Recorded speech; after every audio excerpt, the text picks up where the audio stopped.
Well, an announcement has been made this week, so it's time to pop the soft bubbly. Yes, congratulations to Toei America, as it is apparently now. You're talking about current events, or are we talking about something else? We're talking about current events in the tokusatsu industry.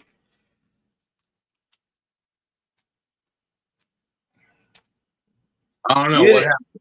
You didn't sleep on it, did you? Oh, you're talking about what was released today. Yes. Yes, I did see that, which I'm like, he looks like Ichigo. Yeah. And his driver is like right across his chest. I'm like, I mean, I get how 01 kind of like went into the whole like homaging Ichigo and Nigo and B3, and then obviously I had heard the rumor, I had heard the whispers online, and we knew nothing. We knew nothing. All we knew was the name, which was Zeta. Yeah, it's pronounced Zets. Zets. So I was like, okay. And today, of all days, it dropped. And not only did it drop, but we also have a teaser trailer. In English.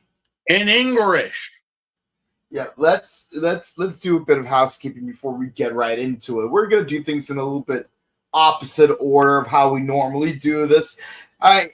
This is Mike, and that's Steve, and we are here to discuss the penultimate batch of episodes known as Kamen Rider, the original, episodes 91 through 94.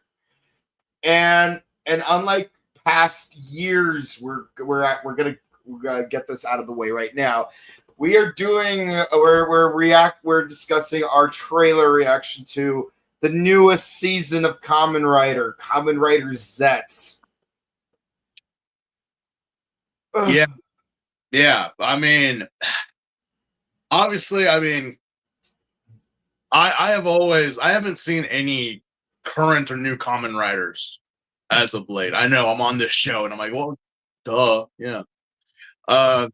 But I will say though, when the announcements get made, I'm usually there sitting there and taking a drink and just like, okay, this is our new rider, obviously. This is the new guy. This is the new kid. Yeah. So, I remember, when Reiwa, obviously they introduced 01, Saber, Revise, everybody. Even going far back as to, my first Kamen Rider was Oz, as I've stated before, seeing Forze, Wizard, Gaim and Drive and all. I'm like, all right. And sometimes I thought it was a joke. X8 being a very good example. I thought that was a joke. I'm like, there's no way. We had Akiba Ranger before, so this must be a spoof, right? No. We had Akiba Ranger. I'm gonna be honest, I was surprised there wasn't a third and fourth season of Akiba Ranger where I demand they come back. I really where like there would be like a third season called Akiba Ranger Sun because it's the third season, and basically you'll have like a Sun Vulcan themed sixth Ranger. Which would be ironic because now there's more than 3 members. It would be if Mitsuki came back. Yeah. And instead of her being blue, she winds up like for a joke. She goes into like transforming and she turns into pink, but then she like, screw this, I'm changing to white. Mm-hmm. But I'm not being, or she turns into a completely other color that a girl has not been. Yeah, and for season 4, like you'll be introduced to a new character who will become Akiba Rider. Gotta show Toei that love. I would say Hakase would be Akiba Rider, just because it just fits in her like it's Maya Uchida, which again, love that woman to death. Love her. Many a Sentai Kamen Rider voiceovers and anime, so she's covered on all bases, and a good singer too. She did the closing for Gridman and a couple of insert songs for the anime. But yeah, I mean, you know that if we had lived in a perfect world, honestly. But yeah, seeing this new rider and the fact that we're doing Ichigo, and we've been on Ichigo since early this year, and it's been nothing but Ichigo. And here I'm like, and Gov kind of gave us, gave that kind of like a sweet snack to see, like, hey, what's happening, what's going on. And I'm like, oh, great. So pretty soon we're going to get the new rider. And wouldn't you know it? I think Toei is trying to screw with us. Mm-hmm. Not to be like, oh, I don't like Ichigo, but I'm like, we're really going with the Ichigo vibe here. Yeah. We're really going with like, it's not even like, oh, we're vaguely showing you. No. We are showing you. Sort of in shadow, but it is Ichigo. Mm-hmm. But the henshin, well, could we call it a belt? Can we call it a belt at this point? I mean, it's a driver. Like it's officially called Zet's driver. Well, that's the thing, because you know how people were like, oh yeah, no, I got the driver on. It's like, like some people had like this argument or like debate whether you call it's a belt. It's a belt. I'm like, they call it like, they call it the O's driver, the Forze driver, the Wizard drive, like the guy, like Sengoku drive. That's what they call them. So what's the difference now? It's like, oh well, no, it's a belt though. I mean, can we call this a belt? Let me ask you this. What is Necrom's henshin device called? Because like his transform device is like a wrist mounted eyedropper. So I've never seen Ghost, but I know didn't they call it the eye drop or something like that? Oh, I can't remember what it was called. Like it was called but I like that drop noise that it makes. Like, yeah, I do like that. Yeah, it's like like in Legend of Zelda. Yeah, I think someone told me that it was called the eye dripper or the eye dripper brace. It's like something like that. I know it goes like you're talking about like this big clunky block on your wrist. Yeah, like Kamen Riders, Zabi, Hercus, Katas, and Caucasus, like all had braces. But to be fair, Drake had a literal break, and Sword had a sword. So not everyone had a belt. It's that debate about, okay, the Kamen Rider has to have a belt, has to have it. I'm like, well, here's my 2 cents on that. Yes, it goes on the waist, obviously, but we've had many a Kamen Rider like use like they're sentient things, they're sentient. Like we have Kivat, who he's technically not part of the belt; he just clamps on. Yeah, but he is the henshin. I have a better argument. Amazon, technically, he doesn't use a belt to transform. He uses an armband to transform, and just so happens that while transformed, he has a belt as part of his aesthetic. But it's not his transform device. Heck, Hibiki, there's like no belt involved in his transformation. Like he just uses a tuning fork. Yeah, he just and there you go. Like that's what he do. And well, I mean, some people I've had seen comments that they were like, so we're taking the what literally is a fanny pack, or like or a satchel. And we're putting it like now how people wear them, like it's a side bag or a side satchel or whatever. Call it what you will, man. It's still an accessory. It's an accessory. Yeah. No, I remember like back in the day when DX belt extensions weren't very commonplace for American consumers. That once in a while you might see a person wear like first 10 has say belts like either like around their neck like a wide necklace, or they would wear it diagonally around their chest, because it's like because you can't fit it around your waist. Yeah, Even when I first got my first driver, which by the way was the O's driver, by the way, I wish I could say it was Kabuto, but it wasn't. Even though I have both DX and CSM Kabuto. It's like I needed 2 belt extensions for the O's driver to fit me. When I got the Ascent Goku driver, it fit me a little bit better because it has like a curvature rather than like a flat base. Mm-hmm. But even then, it's like I still needed 2 extensions. So of course, back in the day, like you either wear it across or around your neck if you wanted to wear it at all, or you'd get super creative and get like rubber bands or something. That is the thing. So I mean, some people are debating online which we could even call this a Kamen Rider because, well, again, all we have seen is just the silhouette, not too much detail, but apparently he is a Kamen Rider of dreams. Yeah. And his tagline is Mission Start. What exactly does that mean, a Kamen Rider of dreams? Are we going the decade route? Maybe of like I don't know. It makes me think about Wizard a little bit. Maybe, I mean, like, well, the reason why it's like, are we going to be going into dreams where the other riders are there, or maybe into the dreams of past riders, but like maybe not so much as ZO, but like because hell, we can even bring back the damn the alternate Kamen Riders, like the bad ones. We can bring those back. Mm-hmm. What's really interesting is next year, 2026 will be the 55th anniversary of Kamen Rider. So maybe with that specific purpose, they want to give his base form like an Ichigo kind of vibe.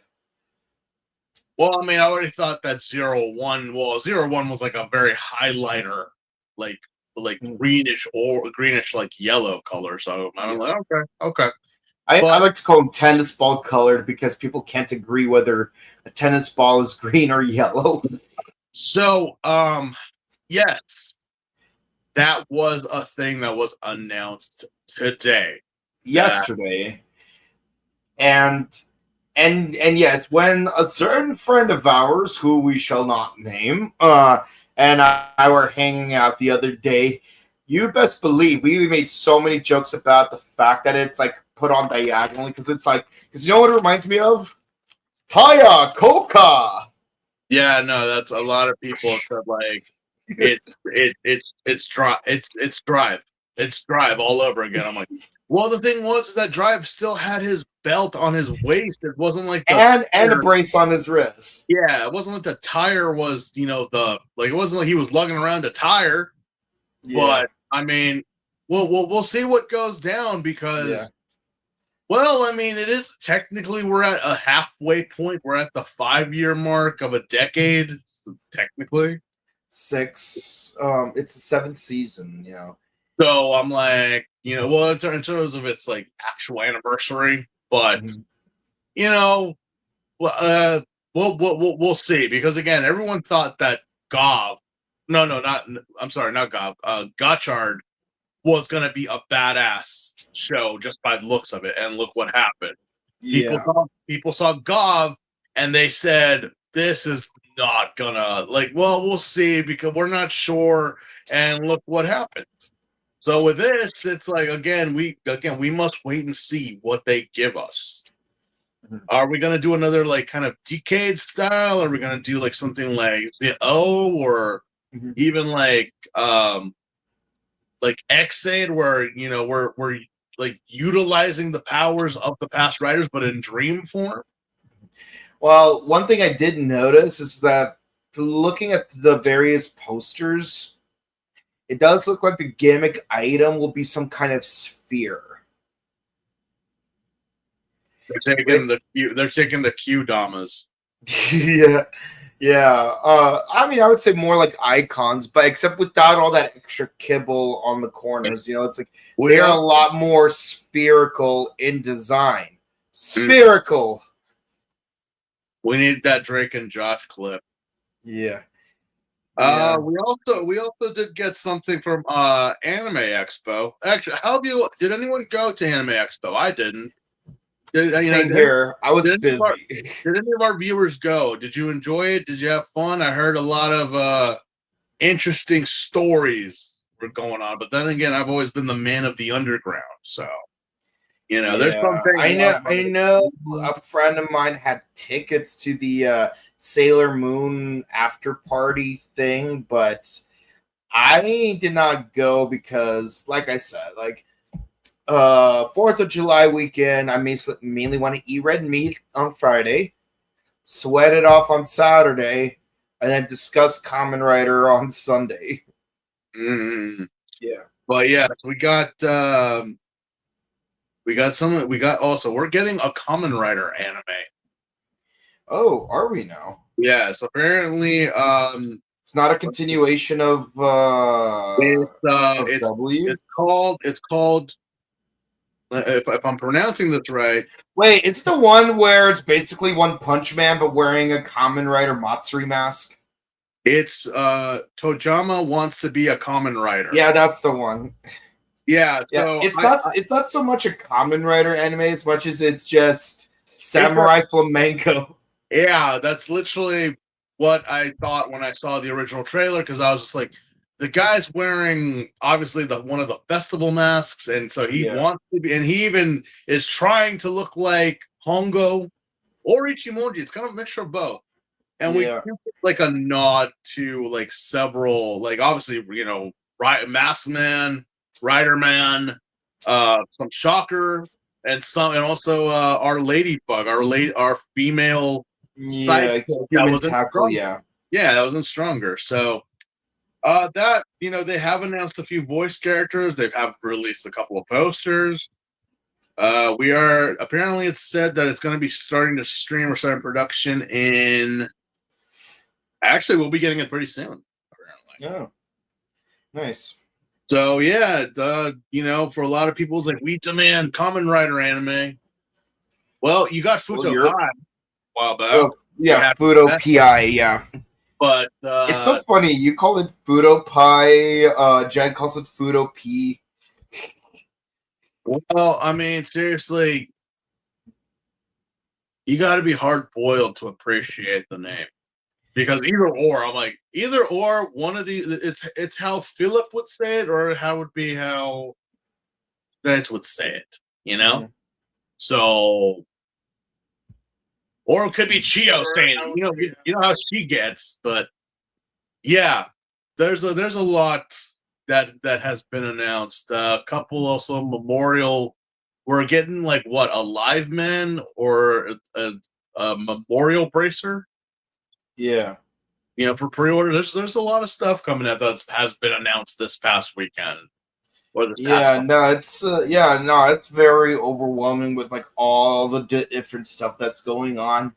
So, and right now, and what was it? There was also, I remember. Well, apparently, I heard that there was something Tokusatsu related that is going to be apparently made for the mainstream public. I'm not sure what though. I have to look through my notes. I forget what it is, but apparently it's something that even a lot of people who don't watch Toko have come to me and asked me about. And I'm like, what are you guys talking about? Like, why are you asking me these questions? You guys don't even watch this stuff. So, but I don't know. I'll have to look into that one. But yeah, our reaction to sets. It's Ichigo with the side satchel. Yeah.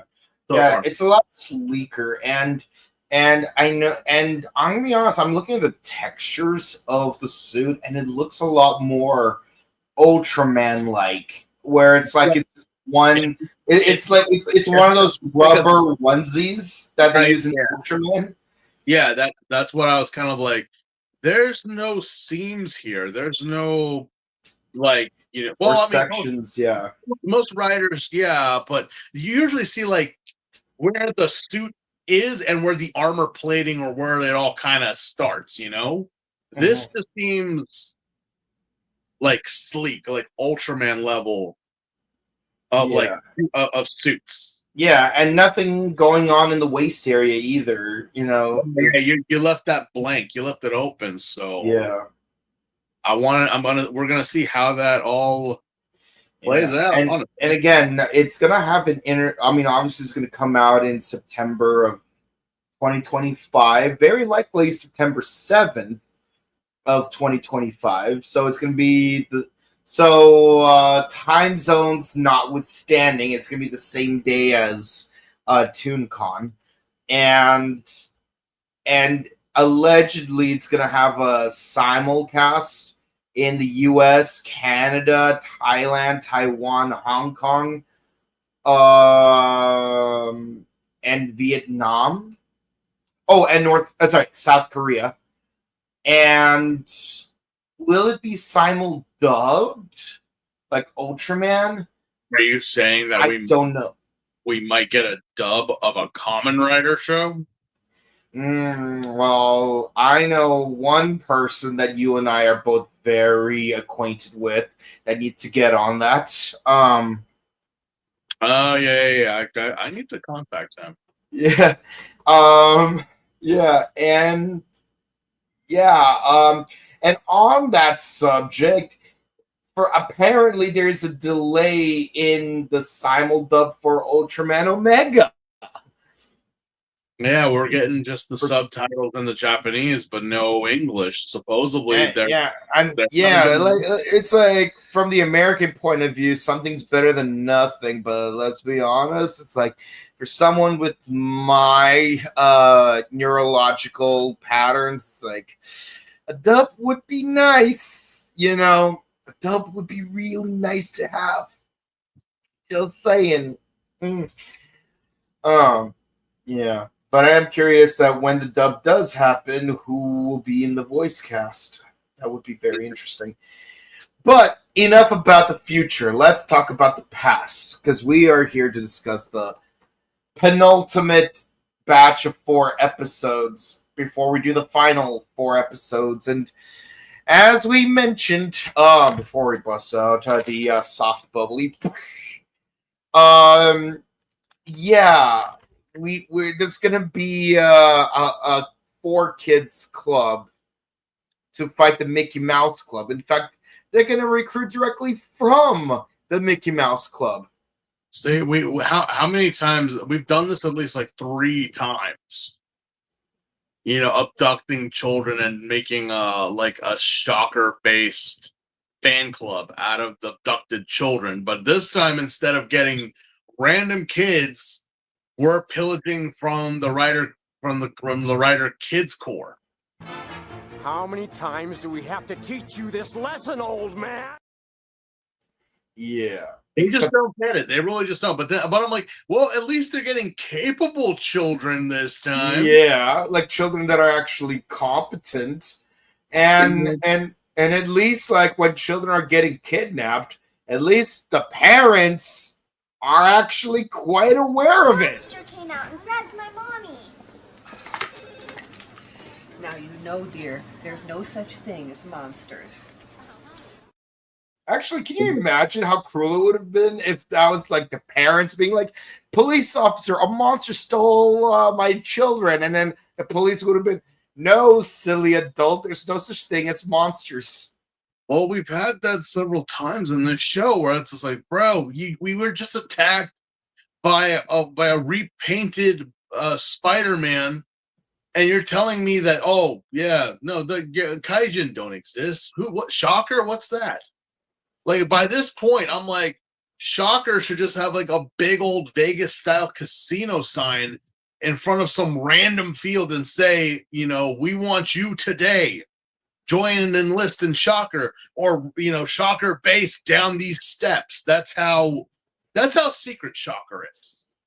And Geldom makes less sense, honestly, because as we stated in the last episode, we're just getting random people and turning them into kaijins just because, and we decided to kill off all our capable people and to get just random civilians.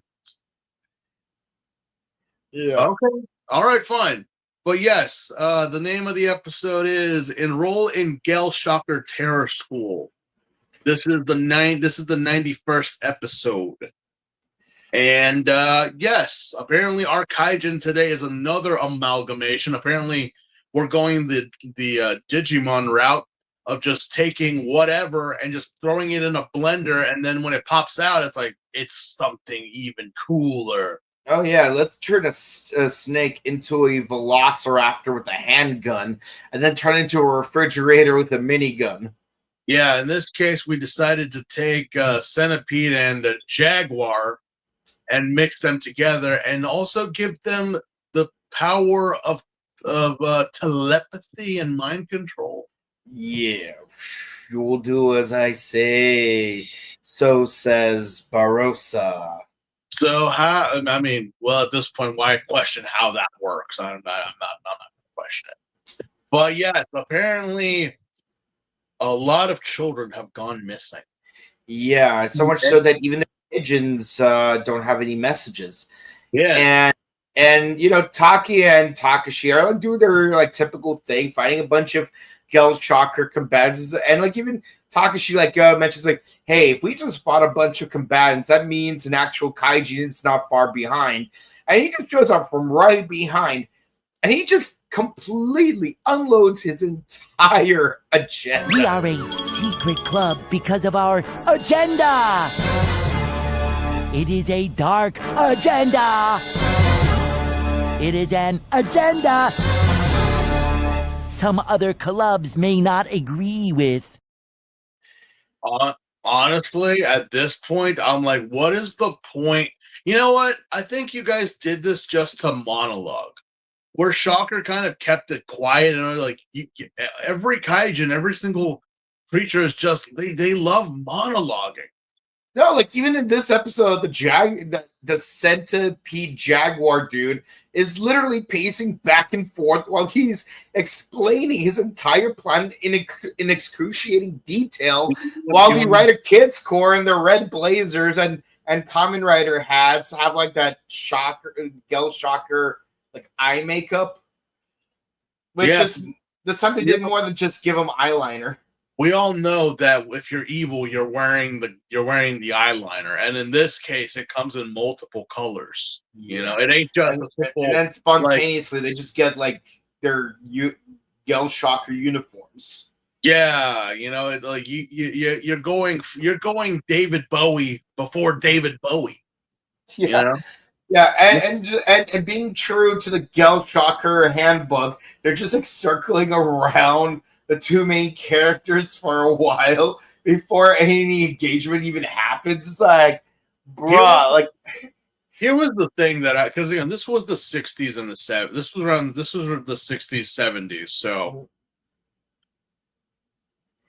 and you all know, okay? I'm pretty sure because some of you have reached out to me and you're like, oh, I didn't know that you watched like old tokusatsu movie. Bro, really? Come on. But yeah, we're not at the point that we can't punch a kid or kick a kid halfway across the room. Yeah, which is funny because even with my hands completely raised to not hurt anyone, I could probably bulldoze through 6 of those kids. It's the rugby scene from JoJo's Bizarre Adventure where they're all just trying to grab onto me, and I'm still walking past them. And I'm not even a cyborg. What's Pongo's excuse? Yeah, no, we've had many children die in tokusatsu. We have had many kids get beaten up badly by adults, And here I'm hell, just pick them up. and put them over here. Mhm. You know, what are they gonna do? Unless they're like they have those what was it in X where they had the nails? Oh yeah. Yeah, like those atomic poisonous nails. I'm like, yeah, unless they got something like that, Hongo just and there you go. But Mhm. of course, no, I can't hurt children. Yes, you can. Yes, you can. Mhm.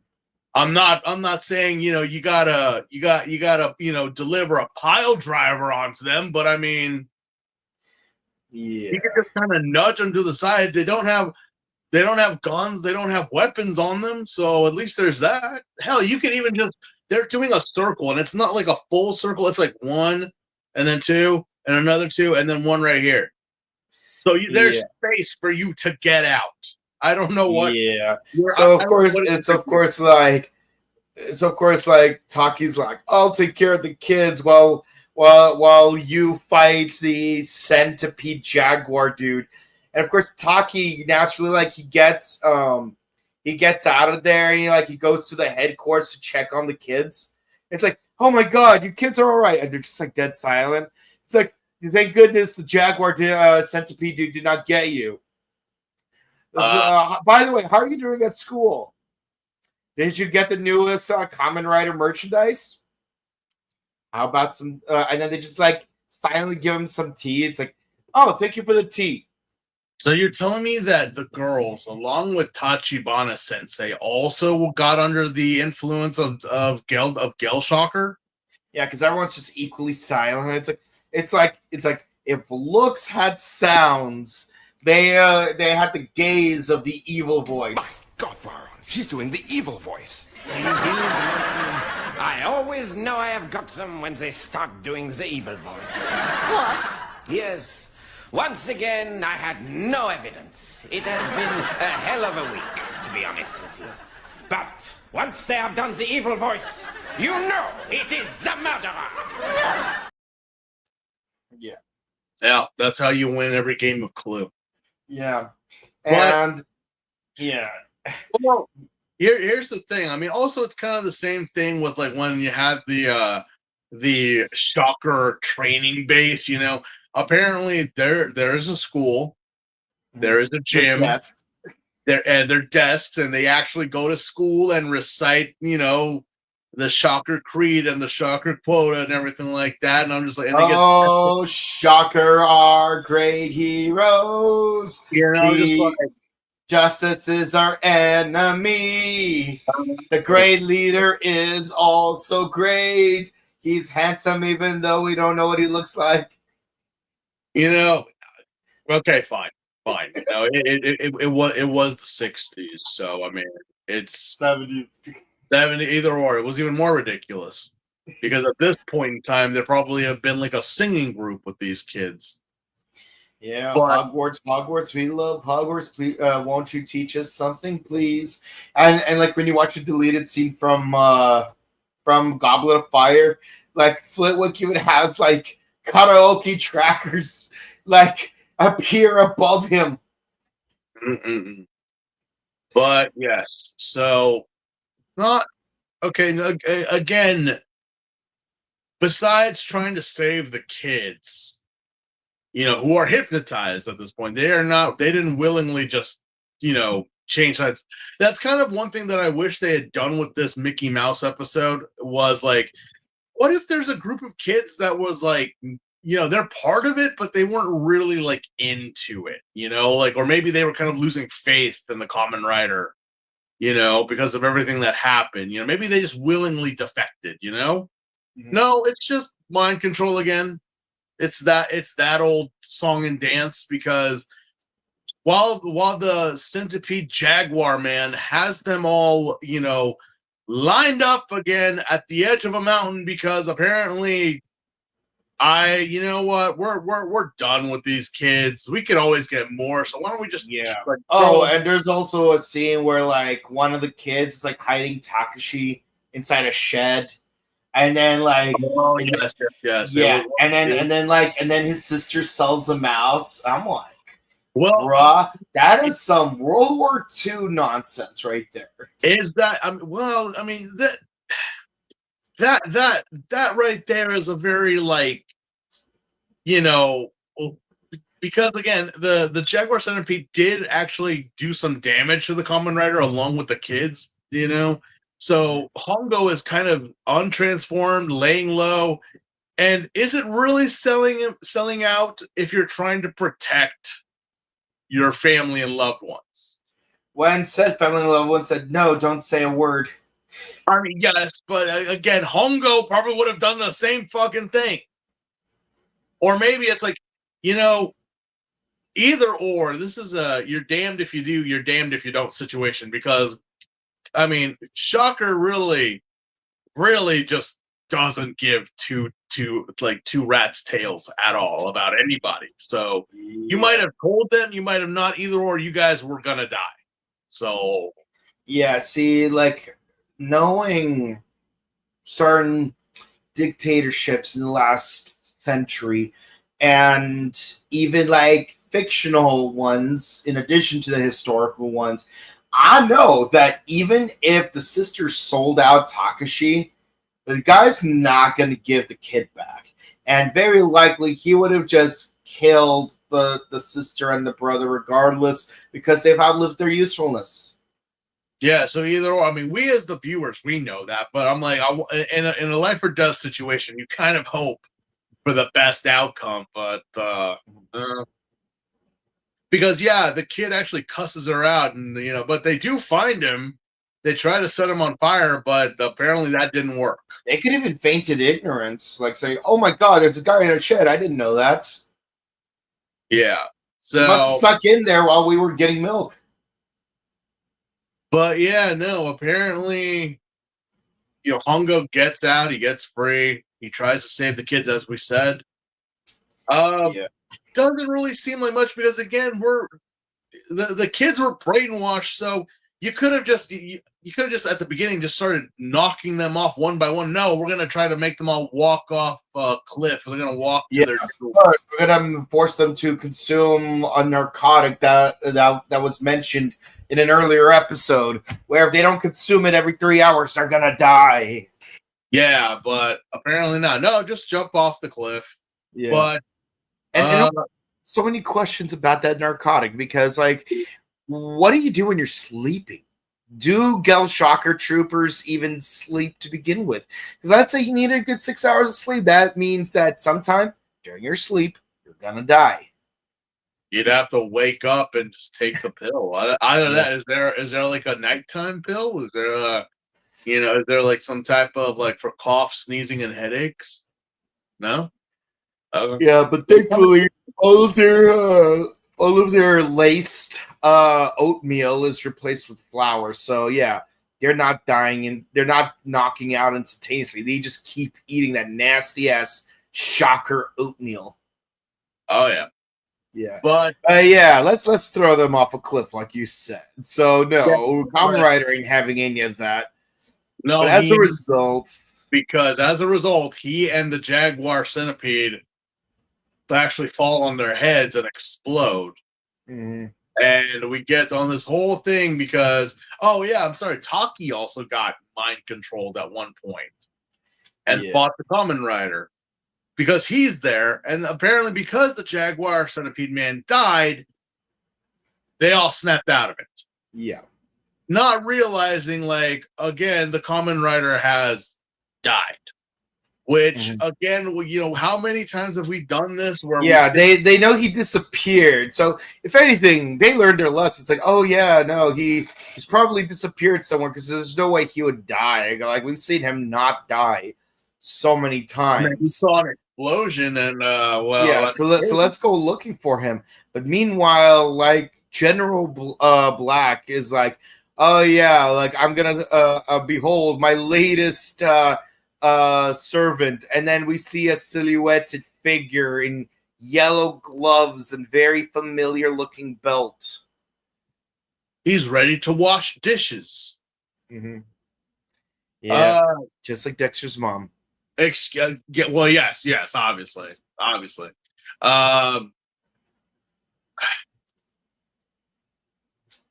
Oh, did you all finally get it right? Did Gale Shocker finally get it right? Because you did it once, that didn't work. You did it twice, didn't work. You got one in Japan and then one in Africa now. South America. Either or, it's south. Somewhere south. And I'm like, you did it again. But this time in yellow. Well, like I said in an earlier podcast, you tell them apart by the color of their gloves. Well, because the thing was, I was like, you know, obviously, but I would imagine that if you did, maybe there would have been a change in the look, obviously, besides the color of the gloves and the scarf. But no, it's base. It's base. So, you know, we in that little nod, obviously, we transition to the next episode. Fake Kamen Rider. Episode 92. Yes, we're almost there. Yeah, we're almost there. So everyone's looking for the Kamen Rider, right? Because they're just like, oh, he's not dead. He's not. Yeah, where is he? Yeah. Where is Yeah, he? meanwhile, we get what appears to be a repeat of episode 3, where like two guys are like trying to escape a slopey sand hill, and they're being attacked by a mosquito flytrap guy. Yeah, and he's like, "Behold my behold my Mountain Dew flavored boa juice."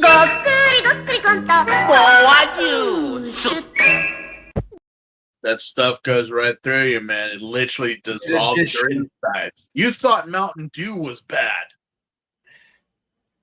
It's the boa juice. But yeah. Again, who puts these things in the blender and just says go? I don't know. Yeah. Imagine putting that in someone's jungle juice. Yeah, we get this whole thing about where a Kamen Rider seemingly rescues them. Yeah, comes and tries to rescue them and does the whole shtick, but we're like, wait a minute. The Kamen Rider doesn't have a yellow scarf and gloves and boots. Yeah. They go through the whole notion of, you know, fighting the kaijin, rolling down a hill, only for, you know, General Black to yell at them and say, you know, stop, you know, that's enough, blah, blah, blah.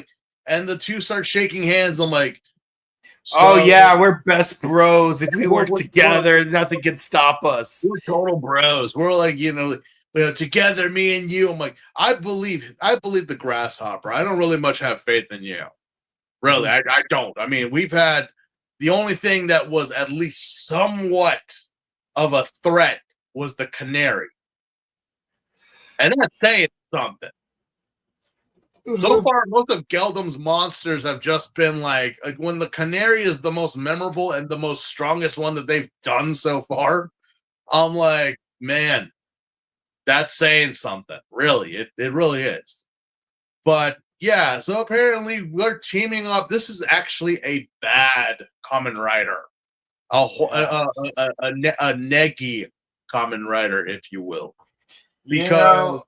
One of my favorite things about the earlier episodes of Ninja Storm is how you never see Blake and Hunter's faces. You just see like the two Thunder ninjas, and they're always making sarcastic quips to Zergain.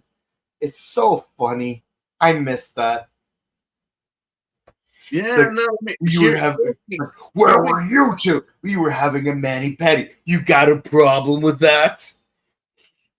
Yeah, with this one though, it kind of feels like because we never see the Kamen Rider, you know, come out of the suit ever. Kind of strange though. It really is strange because at this point, everyone knows that Hongo is. They know this. How they found out, I don't know. They just do. But yeah, they never questioned the Kamen Rider, even though when he shows up to the motor club, or I guess now the kids in full rider suit. In full rider suit, they don't question that it's him because there's only one Kamen Rider, right? They don't even question the fact that his gloves and scarf are yellow. They don't do that until later on. Because it's like, wait a minute. I know we have two Kamen Riders, but you don't even ask if this is Hongo. You're just like, oh, hey, it's the Kamen Rider. I'm like,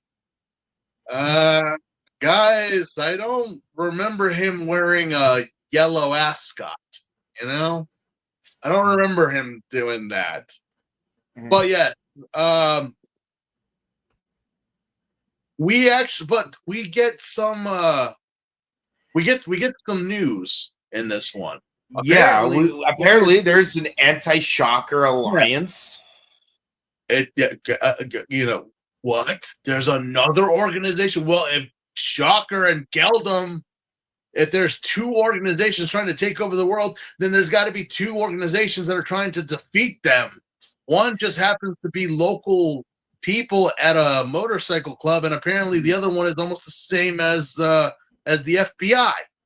It's crazy. It's crazy how Tachibana, Taki, Choko, Yoko, and Yuri are basically the only 5 adults in the entire organization. Monster came out and grabbed my mommy.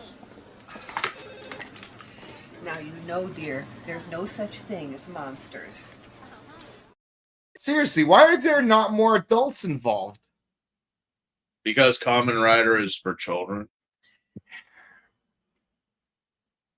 The thing is that I'm like, all right, so is it crazy that there is an anti-shocker organization? No, not really. But why did we get this now and not 20 episodes ago? Yeah, why now? Why now? Why are we introducing characters at the 90 episode point? Yeah, heck, that one chick that shows up, like, why not just have Yuriko come back? Hell, why didn't we have her as, like, you know, someone like, I don't know, maybe she could have been like a neighbor or like a friend of Tachibana's or something. That, like, you know, something. But no, we just, at the 90 episode mark, we must introduce new characters, which apparently they have discovered who Great Leader is. They have unveiled his identity. And apparently this Great Leader is not one to be tagged on Facebook or on Instagram. He doesn't like that. You know, you got to have his permission. You can't just put it up without his consent, you know. But yeah, and this is why they created the Kamen Rider, because they created a Kamen Rider for long ago, but they decided we're going to make another one so he can infiltrate and get the information, because obviously they'll trust the Kamen Rider. Couldn't you have, like, I don't know, kidnapped one of their agents, brainwashed them like you did the kids, and made them into a kaijin for them to infiltrate and take the information? No? You're not going to do that? We might as well make they could have just brainwashed Tachibana again, since they're going to trust him anyways. Yeah, because the thing is, Tachibana Sensei goes and meets up because apparently he actually gets a phone call on an actual phone, not a pigeon. Yeah, telling him to show up at this place. And I'm like, well, who, what? Yeah, we are introduced to this new organization, the Anti-Shocker Alliance. And it's like, just to prove a point, Homegirl just like throws a knife past Tachibana, where she ends up stabbing an invisible Gel Shocker troop. Well, you know, that don't mean jack to me. It really doesn't, because we know that Geldom and Shocker now just don't give a damn. They'll kill anybody just to make a point. But apparently it's actually true. She is part of this organization because she actually takes them to their leader which I don't know. I would have thought that he'd be more memorable, but I can't even remember his name. Mm-hmm. He's just alliance leader, pretty much. So Yeah.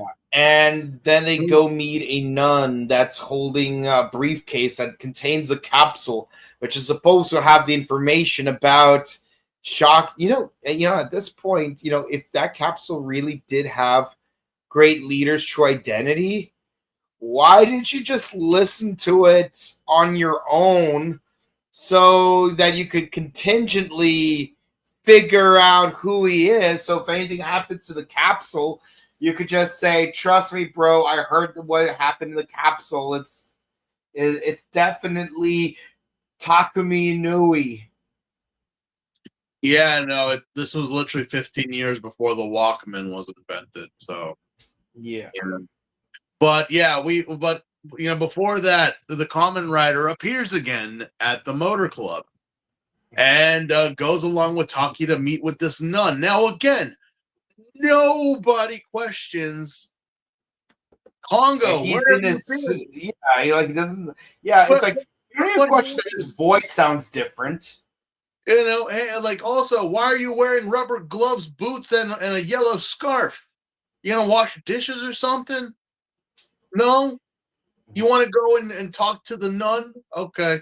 But be nice, though. Don't scare the nuns. But we don't scare the nun. We just kind of relay a passcode. Up, down, A, B, plus, and start. And, only to find out. It's like 555-913. Okay.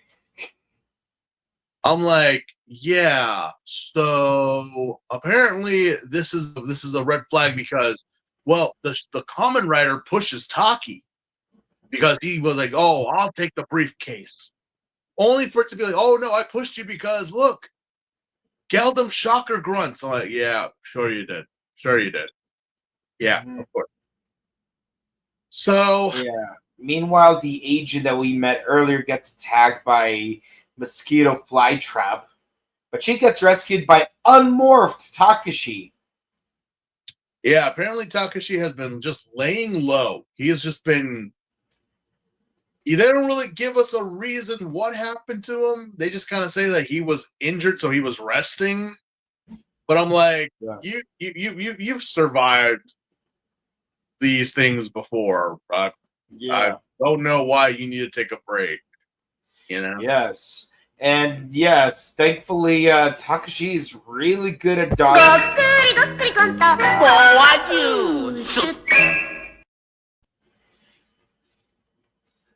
But so naturally he transforms to fight the flytrap monster. But then, like while trying to protect the agent as the real Kamen Rider, they get they have to like intercept the fake Kamen Rider because he is meeting with Taki and Tachibana, who still apparently think that he is the real Takashi. And it's like, wait, I can't give you this. Why? Because this holds the true identity of the great leader. And so I have to destroy it so you don't find out. Have you gotten mad? Haha, no. Bam. Yeah, you kind of left yourself open for that one, guys. Like, really, like, did it not occur to you that the Kamen Rider has been acting quite weird? Like, especially he's just having an off day. Especially with this capsule. It's like, no, I really got to hold on to this thing. Like,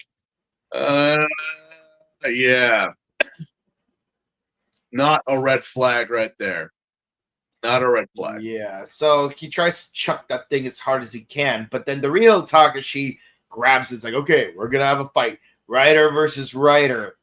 And Flytrap Mosquito Monster, but mainly Rider versus Rider. Yeah, which is kind of, well, it's not confusing because one is wearing red and the other one's wearing yellow. Yeah, and I can't help but notice that the suit actor for the yellow one is a lot bulkier than... He is. The guy, I believe the guy who who is like the anti-shocker leader. Uh-huh. I believe he was the one who was in the suit. Mm. Like he is an actor, but he's also a stuntman. You know, so yeah, this Rider's a little bit more bigger and muscular than the other ones. You would think that would like put some type Throw of people off. yeah, or even kind of give him an upgrade over the other Riders. She's a bigger, bulkier, like, you know, it's kind of like comparing the T8000 with the T800. It's like there's no way. That thing would totally they wouldn't you know, well, teaming up maybe, but by one itself it's like no, this is a lot more you know, worse than that. But, you know, to each their own, honestly. Yeah. Yeah, so they're having a 2v1 on the beach line, and incidentally, yeah, the evil Kamen Rider does a rider kick against our homeboy. Thankfully, that doesn't do much of anything, really, but it does end up causing some problems for the Flytrap dude. Yeah, it's like the impact just ricocheted off of the Kamen Rider and just went straight to the Flytrap monster. Yeah. So like he's hanging over the cliff while the two of them are like watching over him. He's like, Scar, help me. Why should I? You're against Shocker. And cliffhanger. Literally. Literal cliffhanger. Literal cliffhanger. We end the episode there to go into the next episode. Yep. Oh, it's like, can you believe it? We're actually having an actual a continuous chain. There's a story here because we're left off on a cliffhanger. It started with 1, now we're going into 3. What? Is this a first for this show? We're not just sticking to 2, it's going to 3? Yes, because the next episode is episode 93, the 8 Kamen Riders. Yeah, so you're telling me that Shocker decided to repeat the same mistake 8 times. Yeah, and hopefully they got it right the latter 6 times. I would have hoped so because I'm like, yeah, 1 grasshopper is enough, but when you got 2, it's an even pain in the ass. Can you imagine if all 8 of them just decided to join up with the Kamen Riders? Oh yeah, at that point they may as well change their name to Kamen Sentai Go Riders. Oh wait. I know. So yes, this was honestly, and again, guys, this is before Go Ranger. This was way before Go Ranger. Mm-hmm. So technically speaking, this was a prediction of things to come. Yep. And also the fact that, well, technically, yeah, Ishinomura Sensei kind of well, he already did, but it's like making the Sentai's a thing, but it's more like Shocker is responsible for Sentai. Yep. The bad guys created the Sentais. Mm-hmm. So, yes. Hongo, again, got thrown in the ocean. Will he survive? Maybe. Probably. Yeah.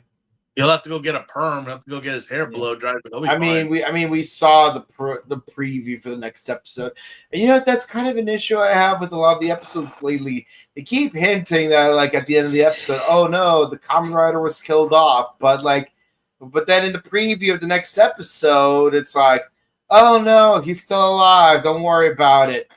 It's like they can't even like do like a teaser where it's like, oh. Ichimonji comes back and takes over. And then surprises later that Takashi was alive as well. So now we have 2 riders. Well, we have to pull it up because, yeah, we don't get to see these other riders until later. But Hongo, again, is disappeared. But we wind up... Well, apparently the organization is at a crossroads right now.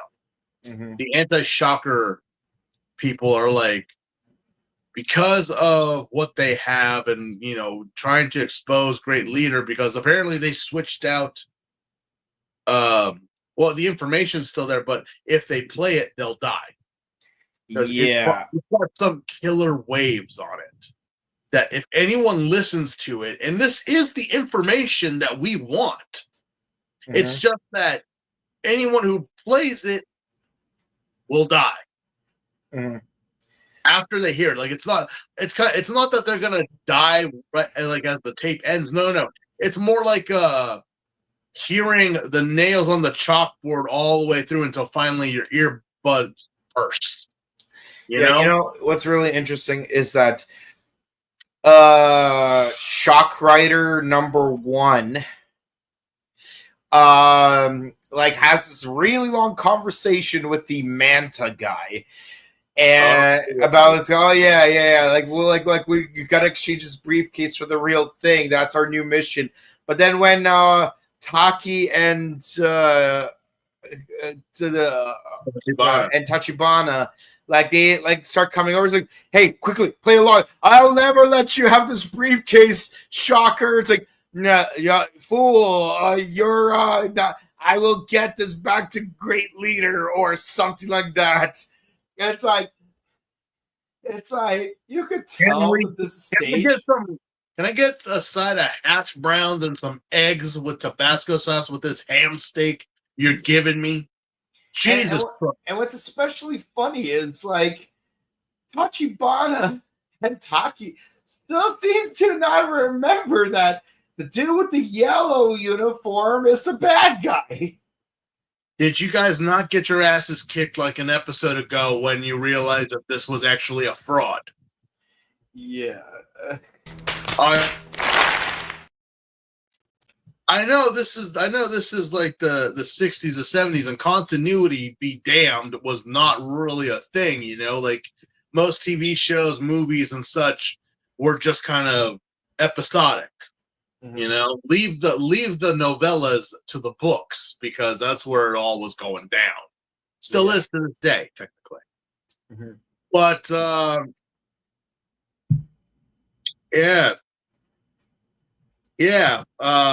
what we have a manta. What is it? Manta mosquito. Like honestly, both of these guys look like mosquitoes. What is that? All we had left? You used all other viable creatures in the animal kingdom. Let's see. I got a manta ray. I got the manta. I have mosquito. Yeah, that's a Kira Major reference. I know. God Almighty, how I hated that song. It was so repeated. I love the guy though. He's cool. Yes. Again, what's with the mosquitoes? God damn it!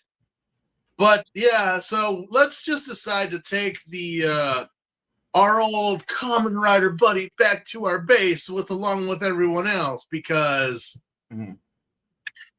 we just can't put 2 and 2 together, can we? Yeah. So yeah. I swear, like a lot of these monsters look like mosquitoes. I swear. Well, that's kind of what they say. It's like it's a fly trap mosquito. It's a manta mosquito. So what the heck? Yeah. Aitori Bachi. Yeah. So where are we in the episode now? We're episode 43, and it's like so of course the bad guys have like the real codex. Sorry, the Venus flytrap dude was crossed with the B, but then the other dude is crossed with a moth. You'd think it would be the other way around. You would think. Yeah. But yeah, so well, apparently Tachibana and Taki have a meeting with the anti-shocker brigade because obviously what we stated, they're trying to we have the information, but they're not going to do anything with it. Because again, Shocker just said if you play it, you'll die. And anyone who does it, that doesn't matter. No one will ever get to the end where instead of stating it in the beginning, you recorded it all the way at the end. Like you're building up suspense of, it took us, listening like to the tapes of the Necronomicon. Just get to the point, my man. Mm-hmm. Who is great leader? Why do we have to listen to 8 tapes for us to get that information? Just give us a name. Just give us a name. What are you trying to tell us? No, you gotta listen for the whole damn thing, which is like almost like as long as Tolkien's The Hobbit. And it's like, but you're not gonna like No, it's as long as Peter Jackson's The Hobbit. Oh my God, did we really need to make 3 movies? It took me 10 sittings to finish the first Hobbit movie. Are we talking about the animated one or the Peter Jackson one? The Peter Jackson one. Okay. See, it took me 5 days to finish Fellowship, 2 days for Two Towers, 3 days for Return of the King, 10 days for Unexpected Journey, 3 days for Smaug, and 2 days for Five Kingdoms. We're talking Five Armies. We're talking about the films, right? Not the yes. Not the book. That's okay. How many days it took me to watch each of those 6 movies. I just watched on my day off, but then again, I don't know if I could marathon watch all that. Mm-hmm. Yeah, so basically, to watch all 6 movies, it took me 21 days in total. But yeah, no. Apparently, yeah. So they decide not to do it. But before that, we have a special guest. Yeah, the Kamen Rider's like, wait, don't want to play the tape. If you do, it will explode. I'm like, why would you sabotage your own plan? Why? You had them right there. Yeah. It's like why? What's the point? You had them right there. Yeah. It's like, are you trying to build trust? And if so, why? Is it like, oh, there's like a second half to the codex, but like, okay, but then you could have still killed them. It's like, sure, the sender will have the second half of the message, but the recipient will be dead. Again, I ask why. Why didn't they? But again, it's like, yeah. All right. I don't know why you would sabotage your own plan. But then we have another guest. And it's a guest that we haven't seen in a very long time. So it turns out the sender of the second half of the codex was a mysterious person whose hair is absolutely not a wig. And then it's like, oh, you're back from South America. How, it's good to see you again, Hayatoshi Moshi.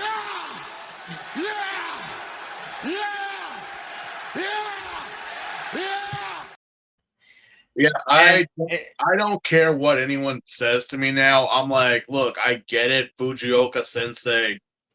Respectfully, everything he has done, yes, he is the first Kamen Rider, but Ichimonji, he was the Kamen Rider. I still say it. Even though this is Hongo's show and he was in, accidents be damned, Ichimonji was the one who established everything that we have to this day. Mm-hmm. So props to him. It's wonderful to see him now. It's like, yeah, you should be in the final stretch of this series. You should be. Okay, don't write him off. Don't be like, no. He used to write himself off, but it's like finally they got it. They twisted his arm enough. But it's like, yeah, you deserve to be here because we're almost at the end point. So yes, now that he's back, maybe we could talk about having Linda Yamamoto come back. Nope. That's not gonna happen. She's too busy being a superstar right now. Yeah. So, continuing onward. You know what's really interesting is that right now in Japan, Rinda Yamamoto is actually more famous as a singer than as an actual like actress from Kamen Rider. That apparently, like, if you brought her up to some people, they're not even gonna like remember right away that she was Mari. Well, you know how many people right now they know. Well, obviously, we grew up in that time frame, so we know that, you know, Dwayne Johnson was a wrestler, not an actor. Batista. Madonna was also acting. So was Cher, but we only know them as singers. You know, I wonder, Choco's actress, like, is she more remembered as an actress or as a wrestler?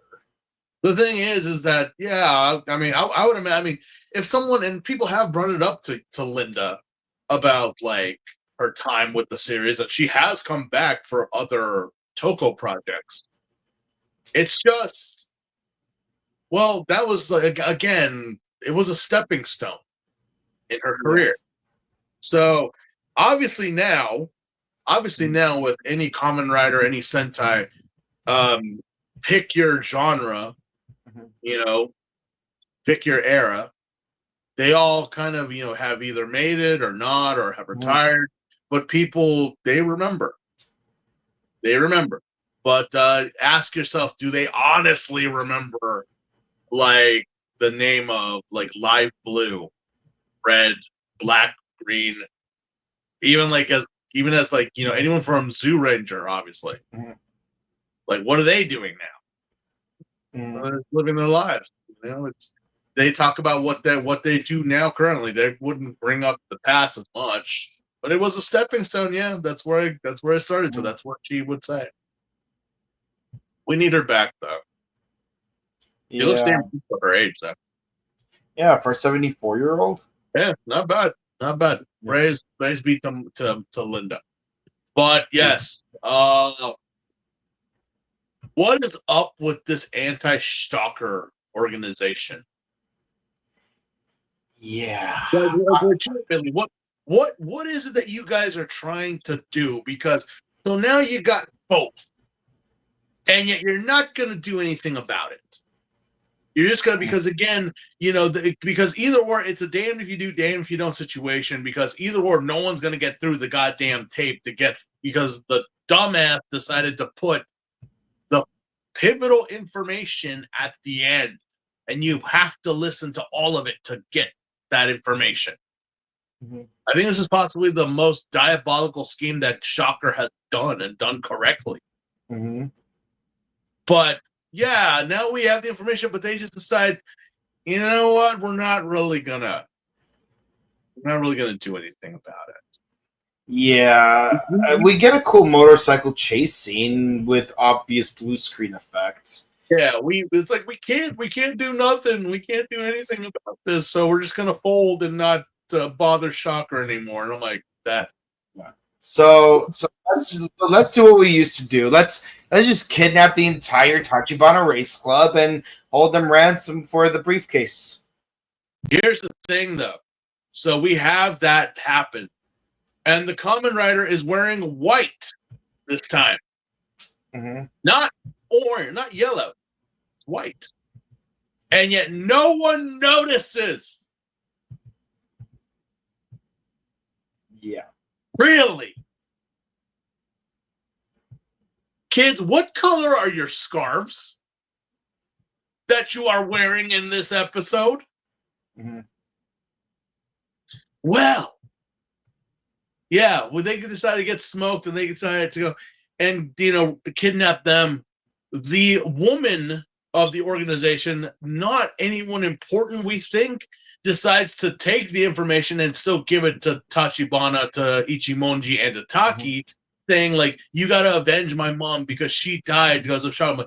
This is the only person in the organization showing initiative. She doesn't care. She's like, we have to stop Shocker at any point, which that could be a very risky way of thinking, many people will say. You know, you never, I mean, when you say, I will do anything and pay any price for peace and for this to stop, that could be a bad idea. Because really, you throw everything in the kitchen sink when it's not necessary. Yeah. But at this point, we don't know what's going to happen if we don't do something. So either or, it's a leap of faith. Mhm. And the fact is, we've got both Ichimonji and Hongo now. Because they decide, you know what, we're going to do it. We're going to race off and we're going to face Gel Shocker. And together, the two Kamen Riders back again, establishing a trope that will be forever continued in the later series and generations to come.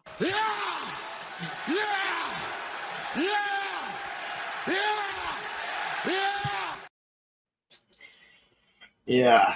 So we go to the quarry where they're supposed to meet up, and it's like, oh, Taki, take 2 steps forward. Now take 1 step back. Now hop on 1 foot. Wait, what does this have to do with the hostages? Trust me, they will be returned unharmed if you hop on 1 foot. Okay. Now put on this pink dress and refer to yourself as Mary. Then put on these clown shoes and ride on a unicycle. There'd be a lot of hoops jumping in this thing. Yeah. And then the big shocker, no pun intended, is revealed because turns out it wasn't just one yellow Kamen Rider or even a second shocker Kamen Rider in a white scarf. No, there are 6 of us. All 6. There must have been a sale at the department store because they're all in matching outfits. Yeah, there's a blue one, a green one, a purple one, and a pink one. Yeah, all colors that would later be used for Super Sentai. Here is the Genesis, which apparently that's what Ishinomori Sensei was originally trying to do with the Kamen Rider. Mm-hmm. It wasn't supposed to be a single hero. It was going to be like a squad of Kamen Riders. But apparently, I mean, we almost had that with Kamen Rider X.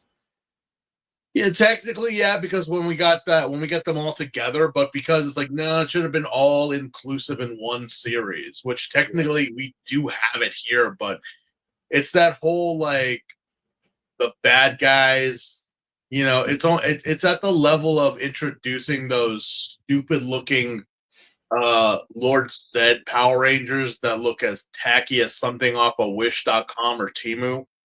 But considering what this episode of Kamen Rider got away with, I'm surprised that Saban tried to do those Zed Rangers. Well, again, those look stupid, but at least, like, you know what exactly?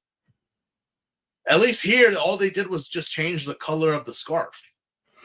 To verify, like, yeah, the good guys are wearing the red, obviously, and everyone else is wearing a different color. So we even have a pink one. Yeah. So pink can be manly. Yeah. It's like he's got everybody's powers. He's super badass. And he's got my name. Why is he pink? He's not pink. He's light red. That's like technically not wrong.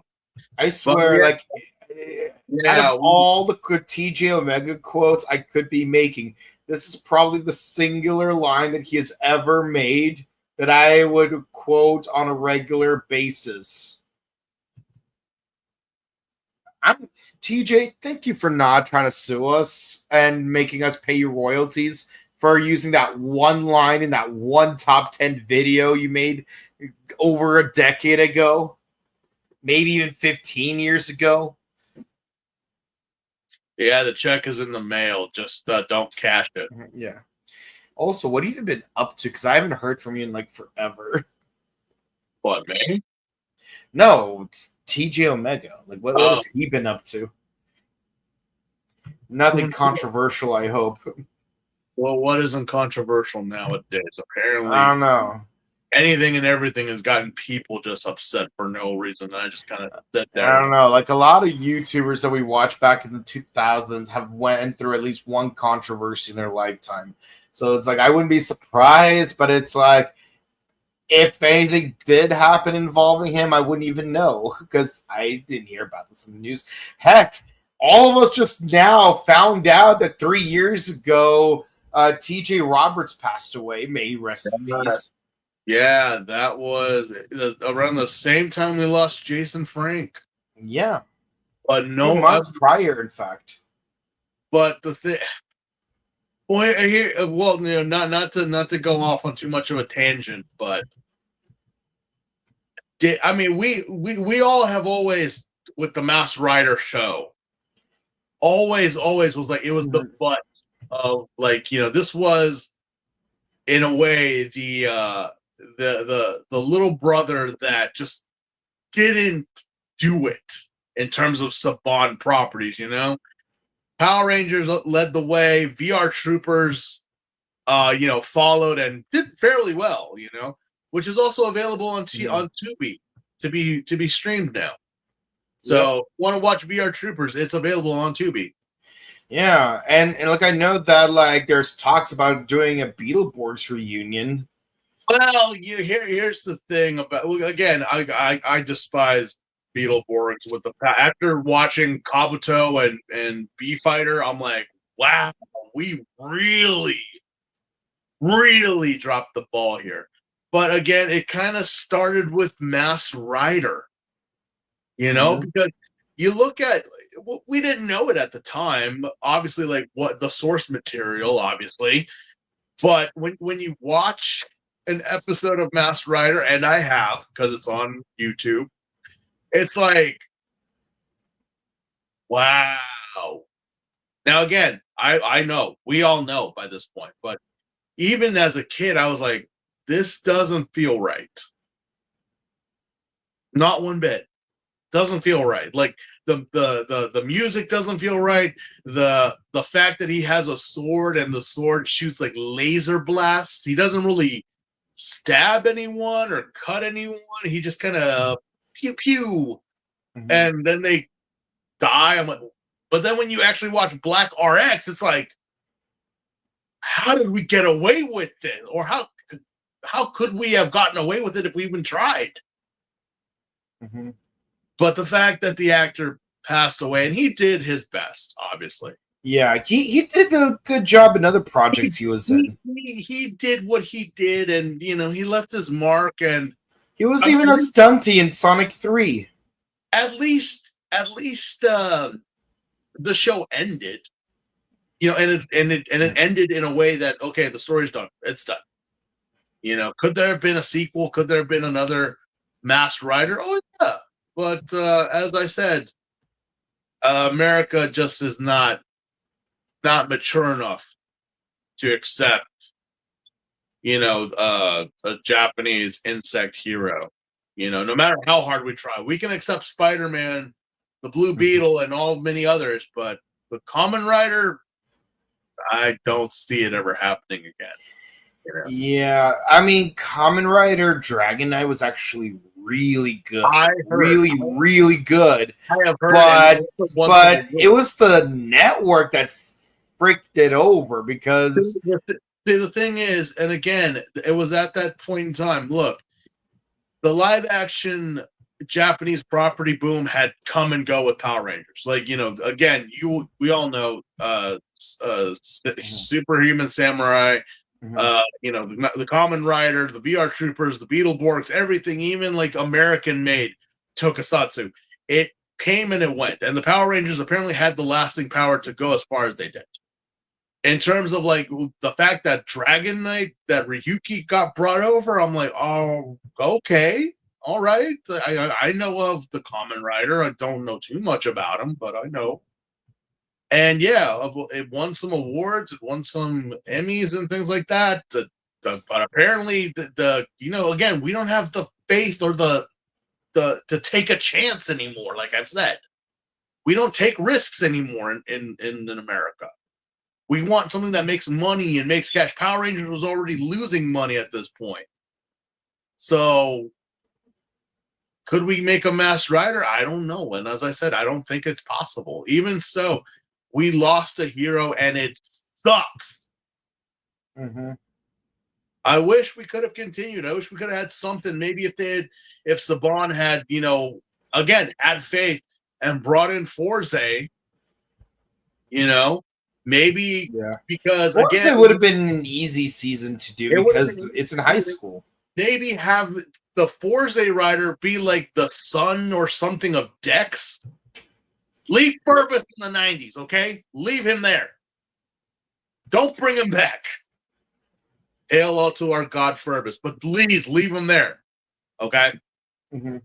You could have done it. You could have, done it, and maybe we could have gotten another Kamen Rider series out of it, another Masked Rider, which actually does take place in a high school. But yeah, it's sad, really. It really is, and the fact that no one knew, nobody, for 3 years. For 3 years, no one knew. No one bothered to ask or be like, hey, we got VR Troopers back. Why not bring back, a reunion of these guys? Or what about the like? That's how like at different points in time, I've met 5 of the cast members of VR Troopers. You got the dad who played King Mondo. Twin Face who also played Woody in VR Troopers. Like, we literally just met him a few weeks ago. Jason Narvi did the voice of Battle Chopper. The 2 bully characters, they were at Morphicon 2010. I took a photo with them back when, half the actors did selfies for free. And oh yeah, that's right. There was like a Bulk and Skull type of and what's it called? Yeah, there's even like a scene where like she pretended that she went to like an exotic trip and got a tan, but like turns out like and like Dax like had like X-ray vision where it's like, oh yeah, instant tan. It lets me instantaneously tan myself. It's like it's like kind of like put her in her place and whatnot. And of course, like, we actually interviewed Kenneth Merckx, who was in Power Rangers Time Force. So it's like, yeah, we've met a number of of Masked Rider actors. So it's just crazy that like seemingly no one even knew that he passed away for 3 years. It's like, I don't remember Jason mentioning anything about it or Kenneth Merckx mentioning anything about it. It's just crazy. It's like, what happened? Yeah, no, it's Ted Jen Roberts. Yeah. That why he had a bit of a go. And it is sad to hear that he's no longer with us. Yeah. Despite what we say, and again, as I've said many times, and I say it all the time, when it comes to stuff that I like, I make fun of it. I sometimes I might cross the line, and some people have asked me like, are you enjoying yourself? Are you like, of course I'm enjoying myself, but would you actually want me to do what every other reviewer or every other like person that talks about this, like, being excited? I will. There are times I was like, can we move on, please? Can we do that? Yeah. And it's not because I hate or despise or like, oh my God, this is so cringy. No. There's a bit of charm to it. The Kamen Rider, the Masked Rider. I'm still a fan of Mystic Knights of Tirnanog. Yeah, no, you gotta have fun. That's my point. Yeah. I rip and I make fun of it, but I still, I reach my hand out and I'm like, I pick them up and I'm like, hey, come on, let's go. I know. I go, but I still love you, man. I still, come on, let's go. I know we're ragging on each other. That's what I do. That's what we do here. Oh yeah, no, because keep in mind, as kids, we love these shows. We grew love up these with shows. these As much as we hate to admit it, we love these shows. And then we became cynical teenagers. In some cases, became Sentai purists where we deliberately pretended to not know Rita Repulsa's name in the American version. But then, like, you just, like, as an adult, you just, like, learn to finally chill the heck out and actually appreciate things for as they are. Like we freaking ragged on the Disney era, like, when we were younger. We freaking ragged on it, but, like, right now, that was the best era of Power Rangers. I said what I said. I'm not going to, like, take back on that. Like, yeah, In Space was good. Lost Galaxy was good. The Time Force, Wild Force, Lightspeed Rescue, yes, but keep in mind, we had to sit through 3 seasons of Power Rangers, Mighty Morphin. And while they do have their charm, it's a chore to sit through if you're going to marathon the entire series. A Turbo, there's good moments, but overall, the season was not good. But the thing is, it's not because the individual Rangers were bad, and it's certainly not because Justin was the problem. No, I say if you defend the Beetleborgs but shit on Justin, you really need to take a good look at yourself in the mirror. Right. And heck, even the Beetleborgs, like I'm gonna be real with you, like, having rewatched the entirety of Beetleborgs in 2021, like right before they took down all of the Saban content from what's it called, from Netflix, because the 10-year contract was up and no one wanted to renew. Like, freaking, I binge watch all of VR Troopers and then all of Beetleborgs. And by the way, I disagree with a lot of people when I say I prefer VR Troopers over Beetleborgs, but also rewatching Beetleborgs, which is the main point. Honestly, I liked watching the sitcom moments of the Hillhurst monsters more than the actual Beetleborgs. It didn't do well, honestly. No, it didn't do well. But the thing is, it's like as a kid, I was more interested in, like, the actual Beetleborgs. It's like, oh, they got new armor. Oh, there's a white one. Oh, there's an evil black one. Oh, they changed. They got new suits and whatnot. Oh, they now have battleizers. But oh, they have a giant robot.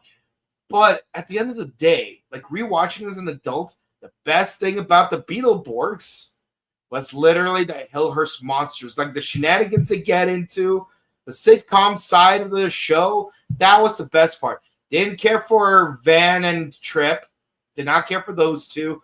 I did not care for Josh or Homegirl that Drew had a crush on, but preferred Josh over Drew. She doesn't even appear in the second season. No, they wrote her out. They were like, yeah, they wrote her out. They Replacing the actress playing Joe. I think half the kids even remember that they changed the actress, even if they did rerun the episode. But the consistently best part was Angela, Frankenbeans, Wolfie, who's the fourth one? Mums, Flabber, sometimes.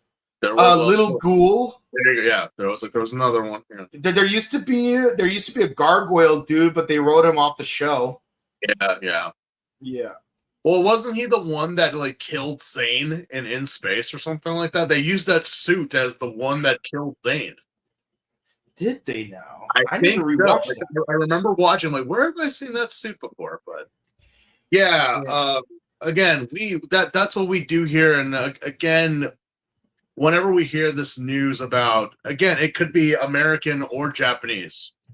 Mm-hmm. You know, we send our love and our respects to the family as late as it is. I'm not saying that we should have, like, stopped the presses when it happened, but it's just that we as fans feel a little bit more ashamed that we only know now instead of back then. It's not shame on the Robert family as much as it's shame on us. Granted, like we don't have a reason to be ashamed because of like we wouldn't know. Like of course we can't mourn someone if we don't know they're dead. But the thing is, as a fan, I do feel bad that only now am I able to properly give my condolences 3 years later. Because generally as a person, I would prefer to give my condolences when it happened, And also, why now of all things? Why did we get this information now? I mean, was it because of what happened this year about reuniting, the VR troopers? Was it? Yeah, it's kind of interesting because I remember we had this whole VR trooper hype, which is amazing, and then during Ranger Stop, there was discussions from the founders. You got Mike, you got Nakia, discussions about the possibility of doing a Beetleborgs reunion. And I mentioned in the comments, hey, it'd be cool if TJ Roberts would also make a cameo. Because, again, keep in mind, at that point in time, I did not know that he passed away 3 years prior. I just wanted to get the entire Saban family, extended family, to come back. Because it's because the cast of Masked Rider just did not get as much love as they deserve.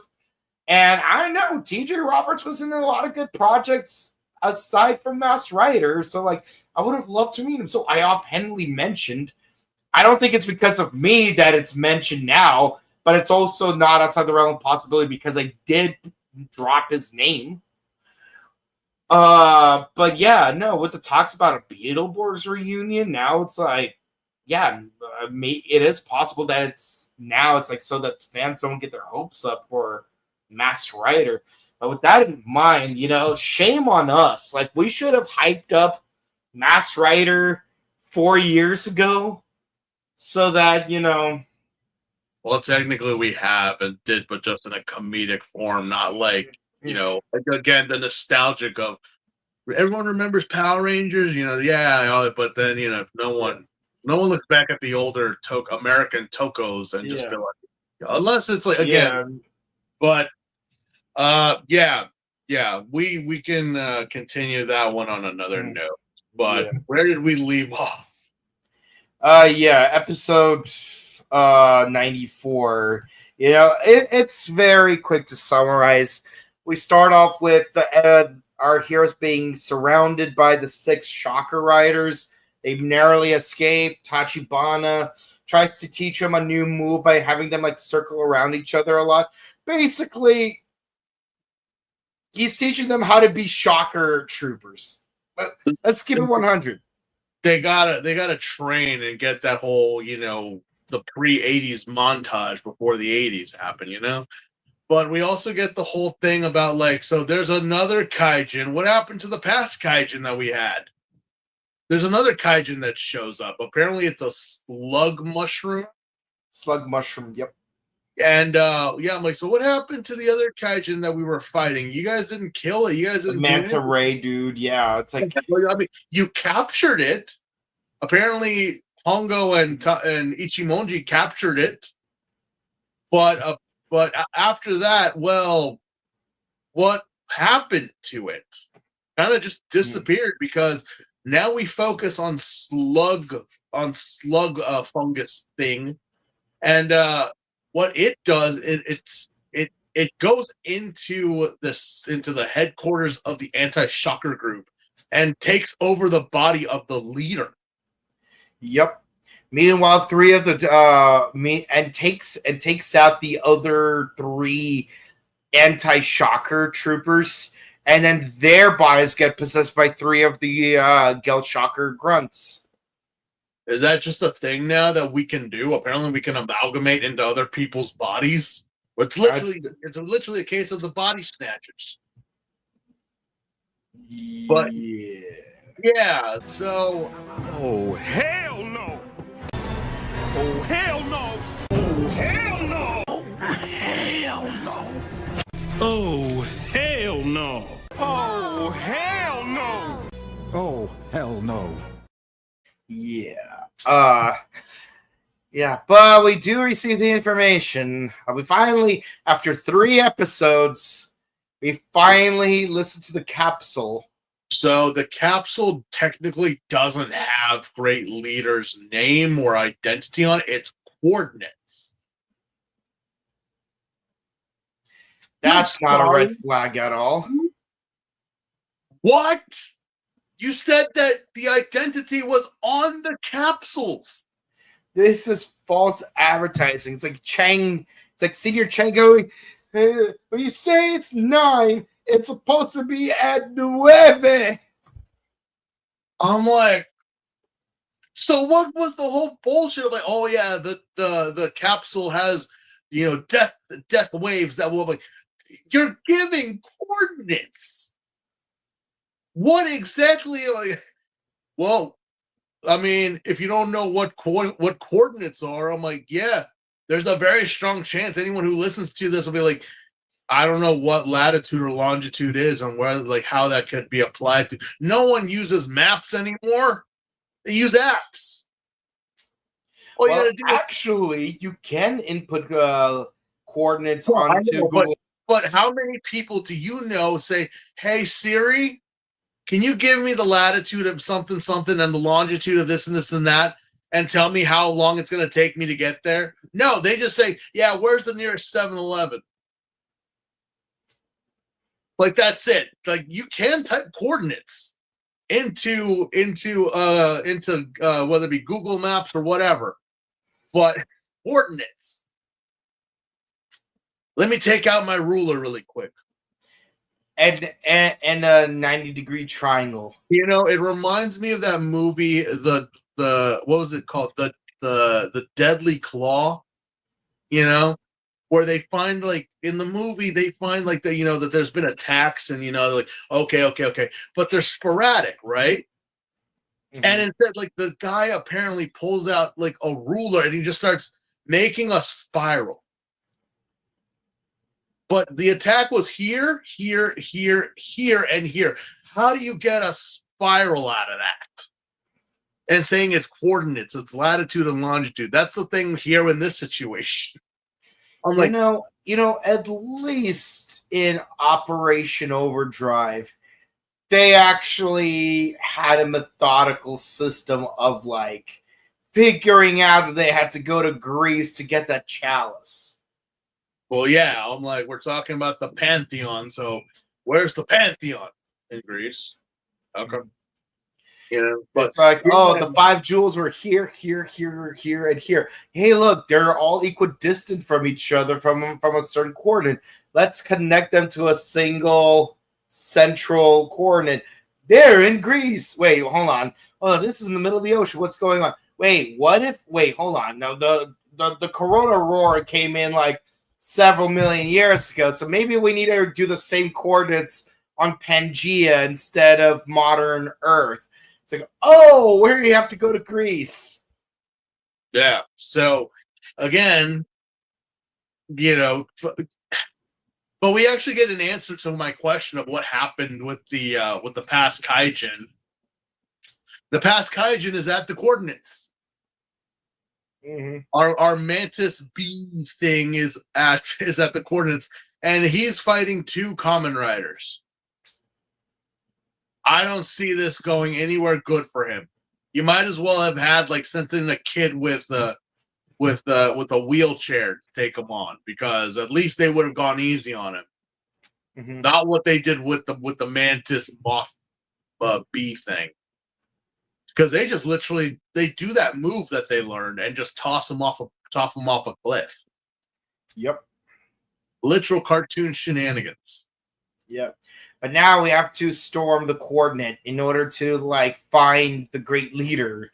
And of course, once they get there, it's revealed that, oh yeah, it looks like an abandoned discovery zone. Yeah, this is kind of. I bet you don't even remember DZ. Yeah, I'm pretty sure this is the Freddy Fazbear's before Freddy Fazbear's was a thing, you know? Yeah. This isn't even Fredbear's Family Diner. This is more like it's just the diner, pretty much. And it's very I mean, I love the aluminum sheets they just got draped everywhere. You know, it's very, it's very like, yeah.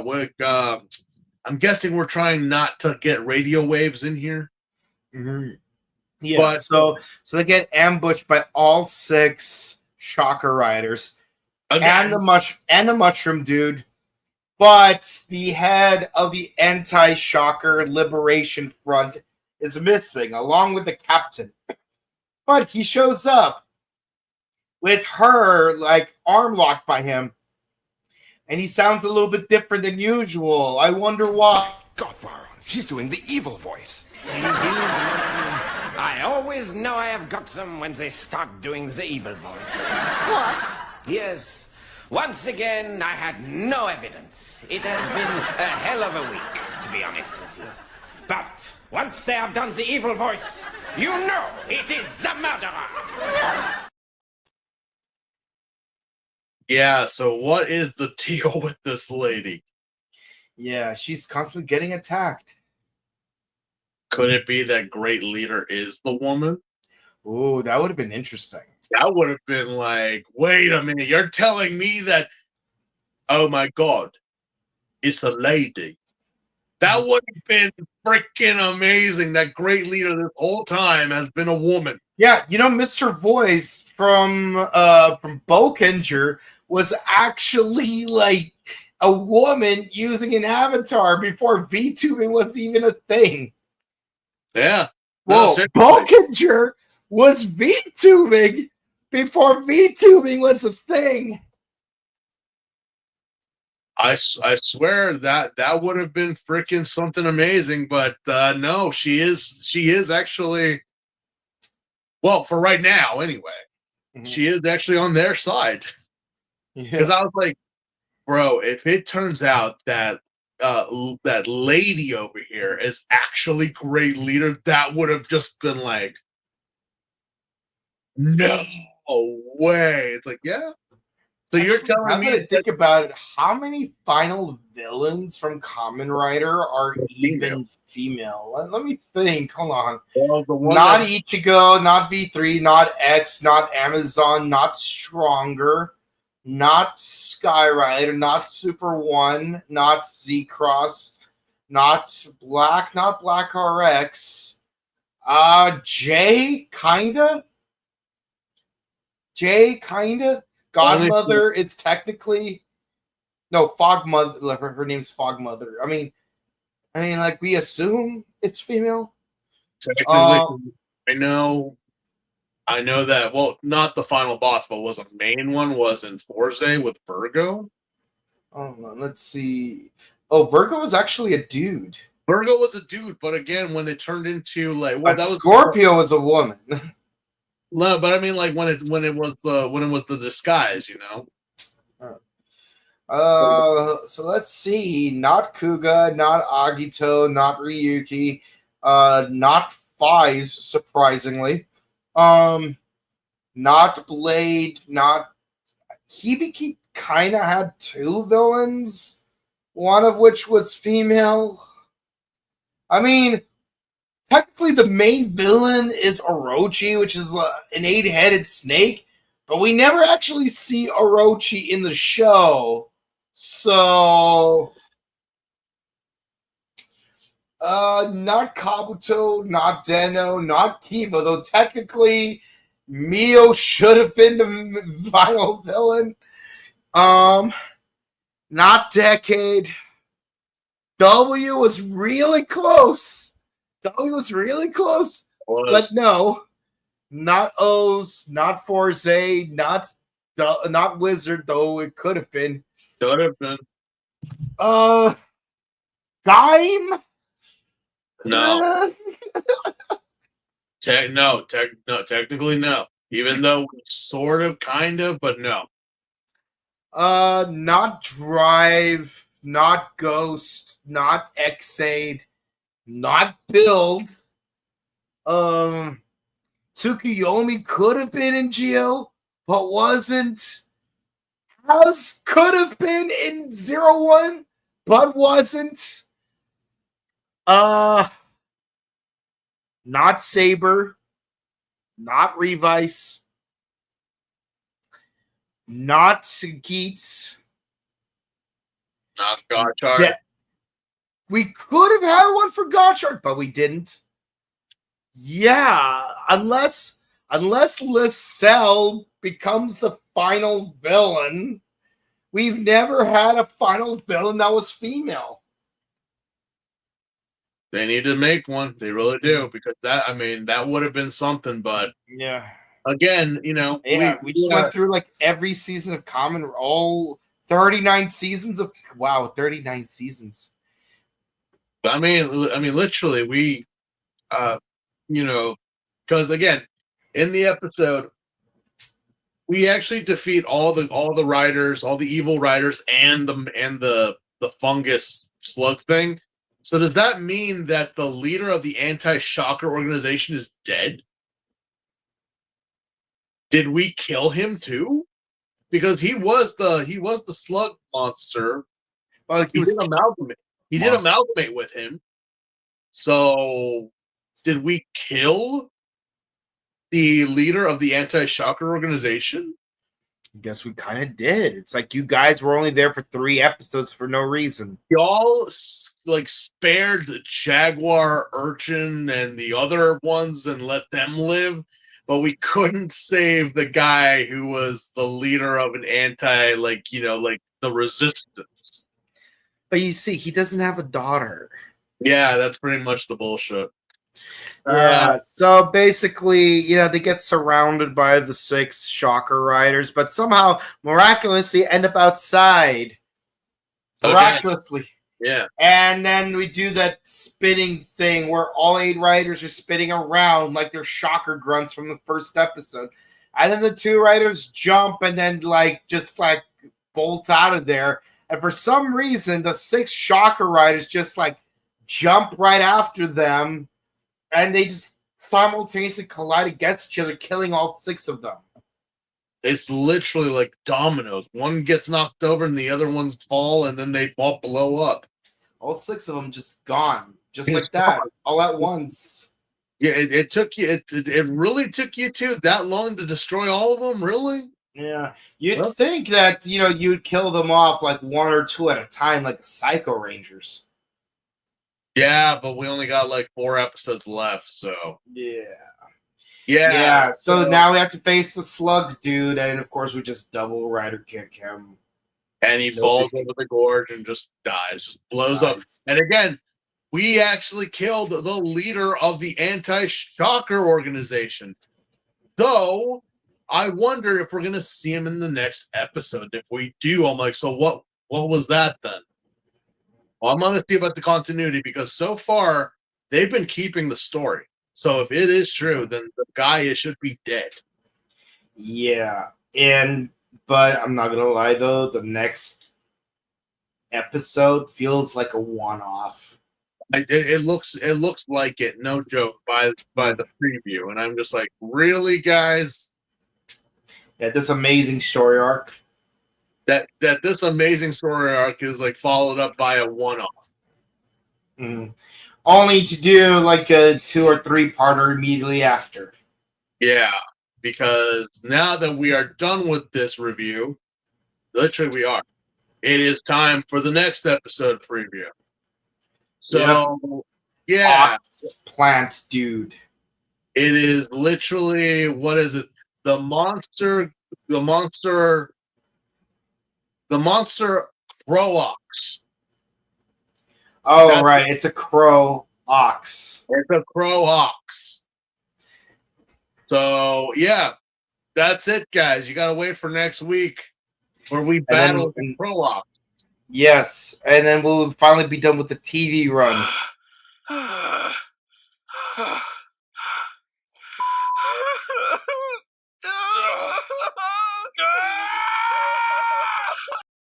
It's bittersweet, I know. Yeah, but, it's yeah. Someone asked me if we'll be doing Kamen Rider next, and I said no. because It's a remake. We already went through that story many a time in this series. And well, let's be honest. Wasn't really that good. Not really one that I recommend to people. If you want to watch a good Kamen Rider, like to wet your feet or kind of get a feel, watch Shin. By which he means 2023 Shin. Yeah. Not Kamen Rider Shin. I'm talking about Shin Kamen Rider. Yeah. Not Shin Kamen Rider the prologue from 1992. Hideki knows Shin Kamen Rider. Shin Kamen Rider, which is on Amazon Prime. So, you know. Yes. While the other Shin is on YouTube. Yeah. And yeesh, wait till we get to that one. What a story that is. Mm. But yeah, that is it, ladies and gentlemen. We're down to 4 more, and well, we got a story out of this.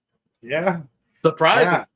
Yeah. Like I'd have to say, like we got an actual. These 4 episodes actually melded together. Mm-hmm. Yeah, it's like for me, it's like these 4 episodes were like 9s across the board. Yeah, it's absolutely, because I was like, wait a minute, are you telling me that we're just like, no, it's going to keep going, because it left off on cliffhangers. And like, whoa, what? Are you serious? There's a story here? We even bring back Ichimonji? Yeah, you could take these 4 episodes and make a director's cut. Yeah, don't stop, keep going. But I kind of feel like with the preview of the next episode, you're gonna just derail, and I don't know what will be left. I really don't, because, well, who's Great Leader? What's his name? What does he look like? If only I could begin to explain it to you. Just for funsies, just imagine it's Takumi Inoi. Just to make it easier for you. I don't like that. Or Tsukasa Kodoya. One of those 2. I don't like it. I really don't like it if that's the case. I really don't. Again, but it's even like the same thing I said about X. Is like, wait a minute. So you're telling me that the main bad guy, the giant golem thing that I'm assuming is like a Skynet AI, is not really that. It's just a disheveled, shriveled up old husk of a man that caused their afflictions and now decided to blame the world? Yes. No. But all I'm going to say is, if you think the leader of Gel Shocker is freaky, wait till you get to Destron. Again, I would imagine, because I'm like, typically with evil organizations, you don't expect a human or like somebody, like that you can somewhat relate to. You expect some type of monstrosity that just happened to, come about. Because seriously, I'm like, look at the Kaijins, look at all of them. Like, if you wanted to use real people, then you would have just used real people. No, there's something here. But again, we got next week. We'll figure it out. Yeah. But yeah, fun times on this episode. So yeah, but enjoyable as much, and almost towards the end. So, What do the people say today? Oh, scores. They're 9s all the way through. It was literally a solid story. All right. Let us know, guys, what you thought. Zetsu seemingly focusing on dreams, but gives off wizard vibes, but in a revised skin. Honestly, I can see that. It's very sleek, I see why you came to that conclusion. Yeah. Yeah, Ray 1, number 7. I heard Bow Control will definitely have a 20th anniversary project. That's what Kabuto does too. Yeah, I did hear that as well, because apparently there's also the comment that Boken Black has said if they do, this is his last project and he is retiring from acting in general. Like, that this is it. So getting all the Bulkenders back, especially like since Well, I have to look, but I know that Pink had a short acting career, and she's a mother now. Mm-hmm. As far as I know, hasn't really done anything. But to bring, it's like, reasons why. But Yeah. to bring Volkinger back, yeah, that I mean, this would be like, hey, legacy, and then done and over with. Which, like, it's one thing when the Decas come back, and I'm like, we've already had like 2-3 Deca Ranger specials. Yeah. What about like another team? What about like, giving hell, what the hell is the Alsu family doing? What is Machi Ranger doing? What is Jack doing in Geki Ranger? How is he doing now? Mm-hmm. I know that apparently we're bringing back Golanger too. Ooh. But Because it's nice that Deca Ranger like it's no longer the one that has the monopoly on this, because it's been way too many times that they've been getting stuff. Don't get me wrong, like we all love Jasmine and Bon Bon, but we do. But I'm like, there's so many other teams out there. Hell, you could go into like the older teams. Look what they did for Kaku Ranger. I love that. I was like, dude, that's so freaking cool. Why not bring back? Well, that would be hard with the Die Rangers. Yeah. Yeah, I mean, they could always pull off a once and always and just say, oh, it's... Well, actually, no, they don't have to, because remember, 50 years into the future, there will be a new team of Die Rangers.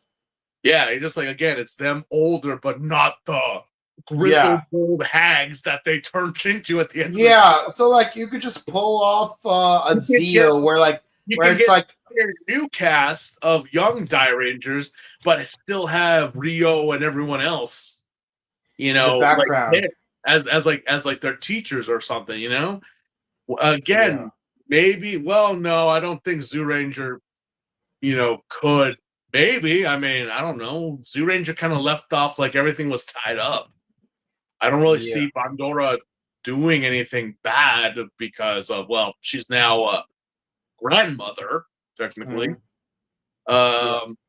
Maybe, well, again, maybe Jetman. Maybe there's a new Condor that's being trained or trying to get the team back together. Yeah. And maybe he'll see the ghost of Wakamatsu, because like the actor's still alive, the character's just still alive. Yeah. But like again, it would be great to see, like, again, it's not Goantra coming back, because they brought back Gold and Silver. Mm-hmm. There was those pictures going around of them right now. Yeah. I was like, what is that? Is that some type of like new project or something? Mm-hmm. But yeah, no, please bring back some favorites. Bring back some old favorites, honestly. Yeah, there's more to life than just Deca Ranger and Gokaiger. Yeah. I am hyped for Zetsu. Yeah.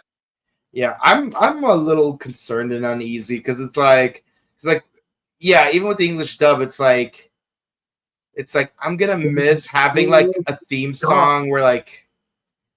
Will this be the Kamen Rider that will be streaming on YouTube? Like, will this open the door for people to be like, hey, did you hear about that new show, Kamen Rider? Well, what are you talking about, dude?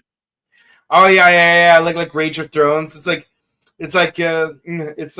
I got a signed copy of The Feast for Crows, then a 6-year wait for a dance with dragons, a 6-year wait for a dance with dragons, and now you get on the bloody bandwagon. Again, it's like the same thing with One Piece. It's like, I've been on that boat for like 20 plus years, and now everyone wants to say that they know, or they, like they're like more of a fan than me. I'm like, dude, don't wait, hold on. Which one? Wait, which boat are you on? The one with the goat or the one with the lion? I'm just playing. No, I started off in a barrel. That's my. I started off in a fucking barrel. Like, you all don't even know that, do you? But yeah, so who knows? We'll see how that goes. If it's actually going to be simuldubbed. Yeah, let's hope, because Ultraman Omega is already not giving me the happiest impression. Actually, honestly, it's because of Ultraman Omega that like I have knots about Zets. Oh, Thoughts really? on Denji Man? Okay, I'm gonna make it very simple. I only saw the first 10 episodes. Can't say that. I can't assume to like say to. Pokemon? Yeah. Wow. I know that we had that photo reunion of the Go Rangers, you know, and someone actually said we should deal my bro. Mhm. 76. Mhm. Okay. A lot of them were like in their mid 20s, late 20s when this happened. Mhm. Do the math. There is no way that, you know. You couldn't even get the original Yellow Ranger. They had to use the second Yellow Ranger, Yeah, and even he had to be in a wheelchair. Yeah, they are old, but they're still around, obviously, you know. I mean, Yeah. but you can't have them, you know. And the same thing goes with Denji, man. I was like, yeah, they're still around, and I mean, it would be great. I mean, obviously, we know that Kenji Oba Sensei is still rocking and kicking ass as a stuntman and senpai. But I mean, I would say the latest to have a Sentai would probably, or a reunion would probably be up to like Bioman. Maybe Changeman, possibly. All I know is that Tokusen from not Tokusen, you know the what's it called, the South American Tokusatsu group from Yeah. Peru. Like Mhm. I know they've been working a lot to like get as many reunions with like 80s Sentai actors as possible. I mean, And sometimes I do get jealous. Like I sometimes really wish that I was in Peru. they pulled up a lot of like Turbo Ranger, Changeman, Mhm. Liveman, you know, several of them. Like, wow, you know, I mean, I could see if they were to do like a reunion of these actors, because again, they do have their fans, you Yeah. know. So I mean, I would say Denji Man would be a stretch though. Anything like of the original 5 Sentais. Hell, imagine trying to reunite Sun Polka. Yeah, that's not gonna happen. Yeah, so That one's definitely not gonna happen. I Yeah. guarantee you. yeah. So I mean, yeah. What is this Yeah. comment then in my class? Yeah, rip TJ Roberts. Yeah, no, it's Yeah. yeah, no, it truly is sad. It really is. And I know that we have ripped on, as we said before, ripped on the Mass Rider for everything that it did, you know, And in especially- some cases, the casts have ripped on it more than we have. you know, the seriously, who casted that family? Who said this would work, or that it would make sense?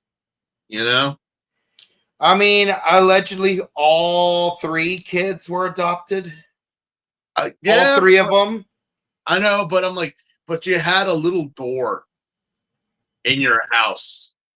Don't know why, but that was perfect for Furbus, which apparently I found out that Furbus was actually played suit actor wise by Vern. Yeah, by Troyer. Vern Troyer, yes. So yes, Mini Me was Furbus. Yes.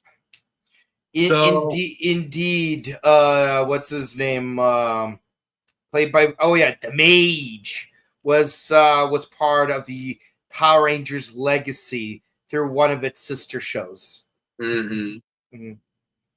So yeah, My name is Vern Troyer, and I'm a mage. What are you, Warcraft? that is an old reference. I never thought I'd hear again. Yeah, you know, honestly, my 2 most favorite ones were Chuck Norris. There are 10,000. There's 100,000 players in World of Warcraft. because Chuck Norris allows them to play. And then there's the Ozzy Osbourne one. I'm Ozzy Osbourne and I'm the Prince of Darkness. Actually, the Lynch King is the Prince of Darkness. I don't know. You must be riding on a bloody crazy chick, but I've been the Prince of Darkness since 1979. And then he gets wrecked by the Lynch King. Yeah, classic. Well, T.J. Roberts, may you are remembered, sir. Yes, I totally remembered. Yep, by me in particular. But yeah, that's it for the comments, guys. We hope you guys enjoyed. Please be sure to comment, like, and subscribe to us on YouTube, Facebook, Twitter, Instagram. Ding the bell icon, stay notified for our latest videos. We are doing Ultraman Omega tomorrow, debut, as we will every single Monday, moving on for the rest of the year. You know, for 25 of the next 28 weeks. Because you have to have those specials in between. Oh, plus Christmas. So 29 weeks. And naturally, we got Kamen Rider Gov on Wednesdays. We're getting really close to the end. And of course, that will be replaced with Kamen Rider Zetsu afterwards. Thursdays, number 1 Sentai Go Juger, still running strong. We are on a new arc. Can't wait to discuss that one. And on Sundays, we are doing old school Kamen Rider, with next week being the final 4 episodes of 1971 Kamen Rider. And then once we do Kamen Rider Ichigo the movie the following week, we will spin the wheel once more, and hopefully we get an easy season like, I don't know, Kuga or Amazon. We're really Blade. I'm ready just to go back to the Heisei era if we're lucky, but I don't know. I'm not sure about Kuga or Agito. Honestly. It would be a very cruel joke if we end up with Xaid, because while Xaid only has 45 episodes, it's got so many specials, and V-Nex, it's like, bruh. Either or, it's gonna be like, we're again, it's we already got the longest Showa era show done. Yes, longest season overall done. It's just it'd be nice to go back to simpler times where things were more complicated. Yeah, I mean, either or. We're Heisei Phase 2, not really. Like high key, I am rooting for first 10, but I mean, we'll see what happens. Yeah, but if we do get Showa, please be Amazon. Yeah, just give us Amazon. Like we'll get it done in a month and a half, no problem. No, honestly, I hope that's the 2 things we get, just like Kuga and Amazon in no particular order, just so that we get 2 easy seasons out of the way. Boop, boop. Okay, here we go. And yes, check out our recent interviews with the VR Troopers are up on YouTube. This guy was involved in one of them, so you get to see one of his debut interviews. Have fun with that. We also have a sister channel, The Buttery Show, where we discuss various movies. And last month we did Karate Kid month, so we hope you guys enjoy. And if you want to follow us on our personal content, where can the people find you? Just on IG for right now. I am thinking about opening a TikTok, but we'll see what happens. And you can find me on Instagram at Boken_Kawato. And just so you guys know, if you want to say hi to us in person, our friend Jake is going to be at G-Fest this next weekend on July 11th to the 13th at the Hyatt in Chicago, Illinois. We hope you guys have a lot of fun. We hope you guys have fun there if you're going. and we hope you guys enjoy that. I will be at ToonCon September 7th. Yes, the same day that Kamen Rider Sets is likely to air. And yeah, so there's that. And of course, any other conventions that I know that they recently announced Rangers stop in Orlando, Florida at the Twin Tree, but more details on that later on as they appear. But yeah, that's the most upcoming convention news we got for you guys. We hope you had a great 4th of July weekend. Very patriotic, fighting cyborg Nazis and whatnot.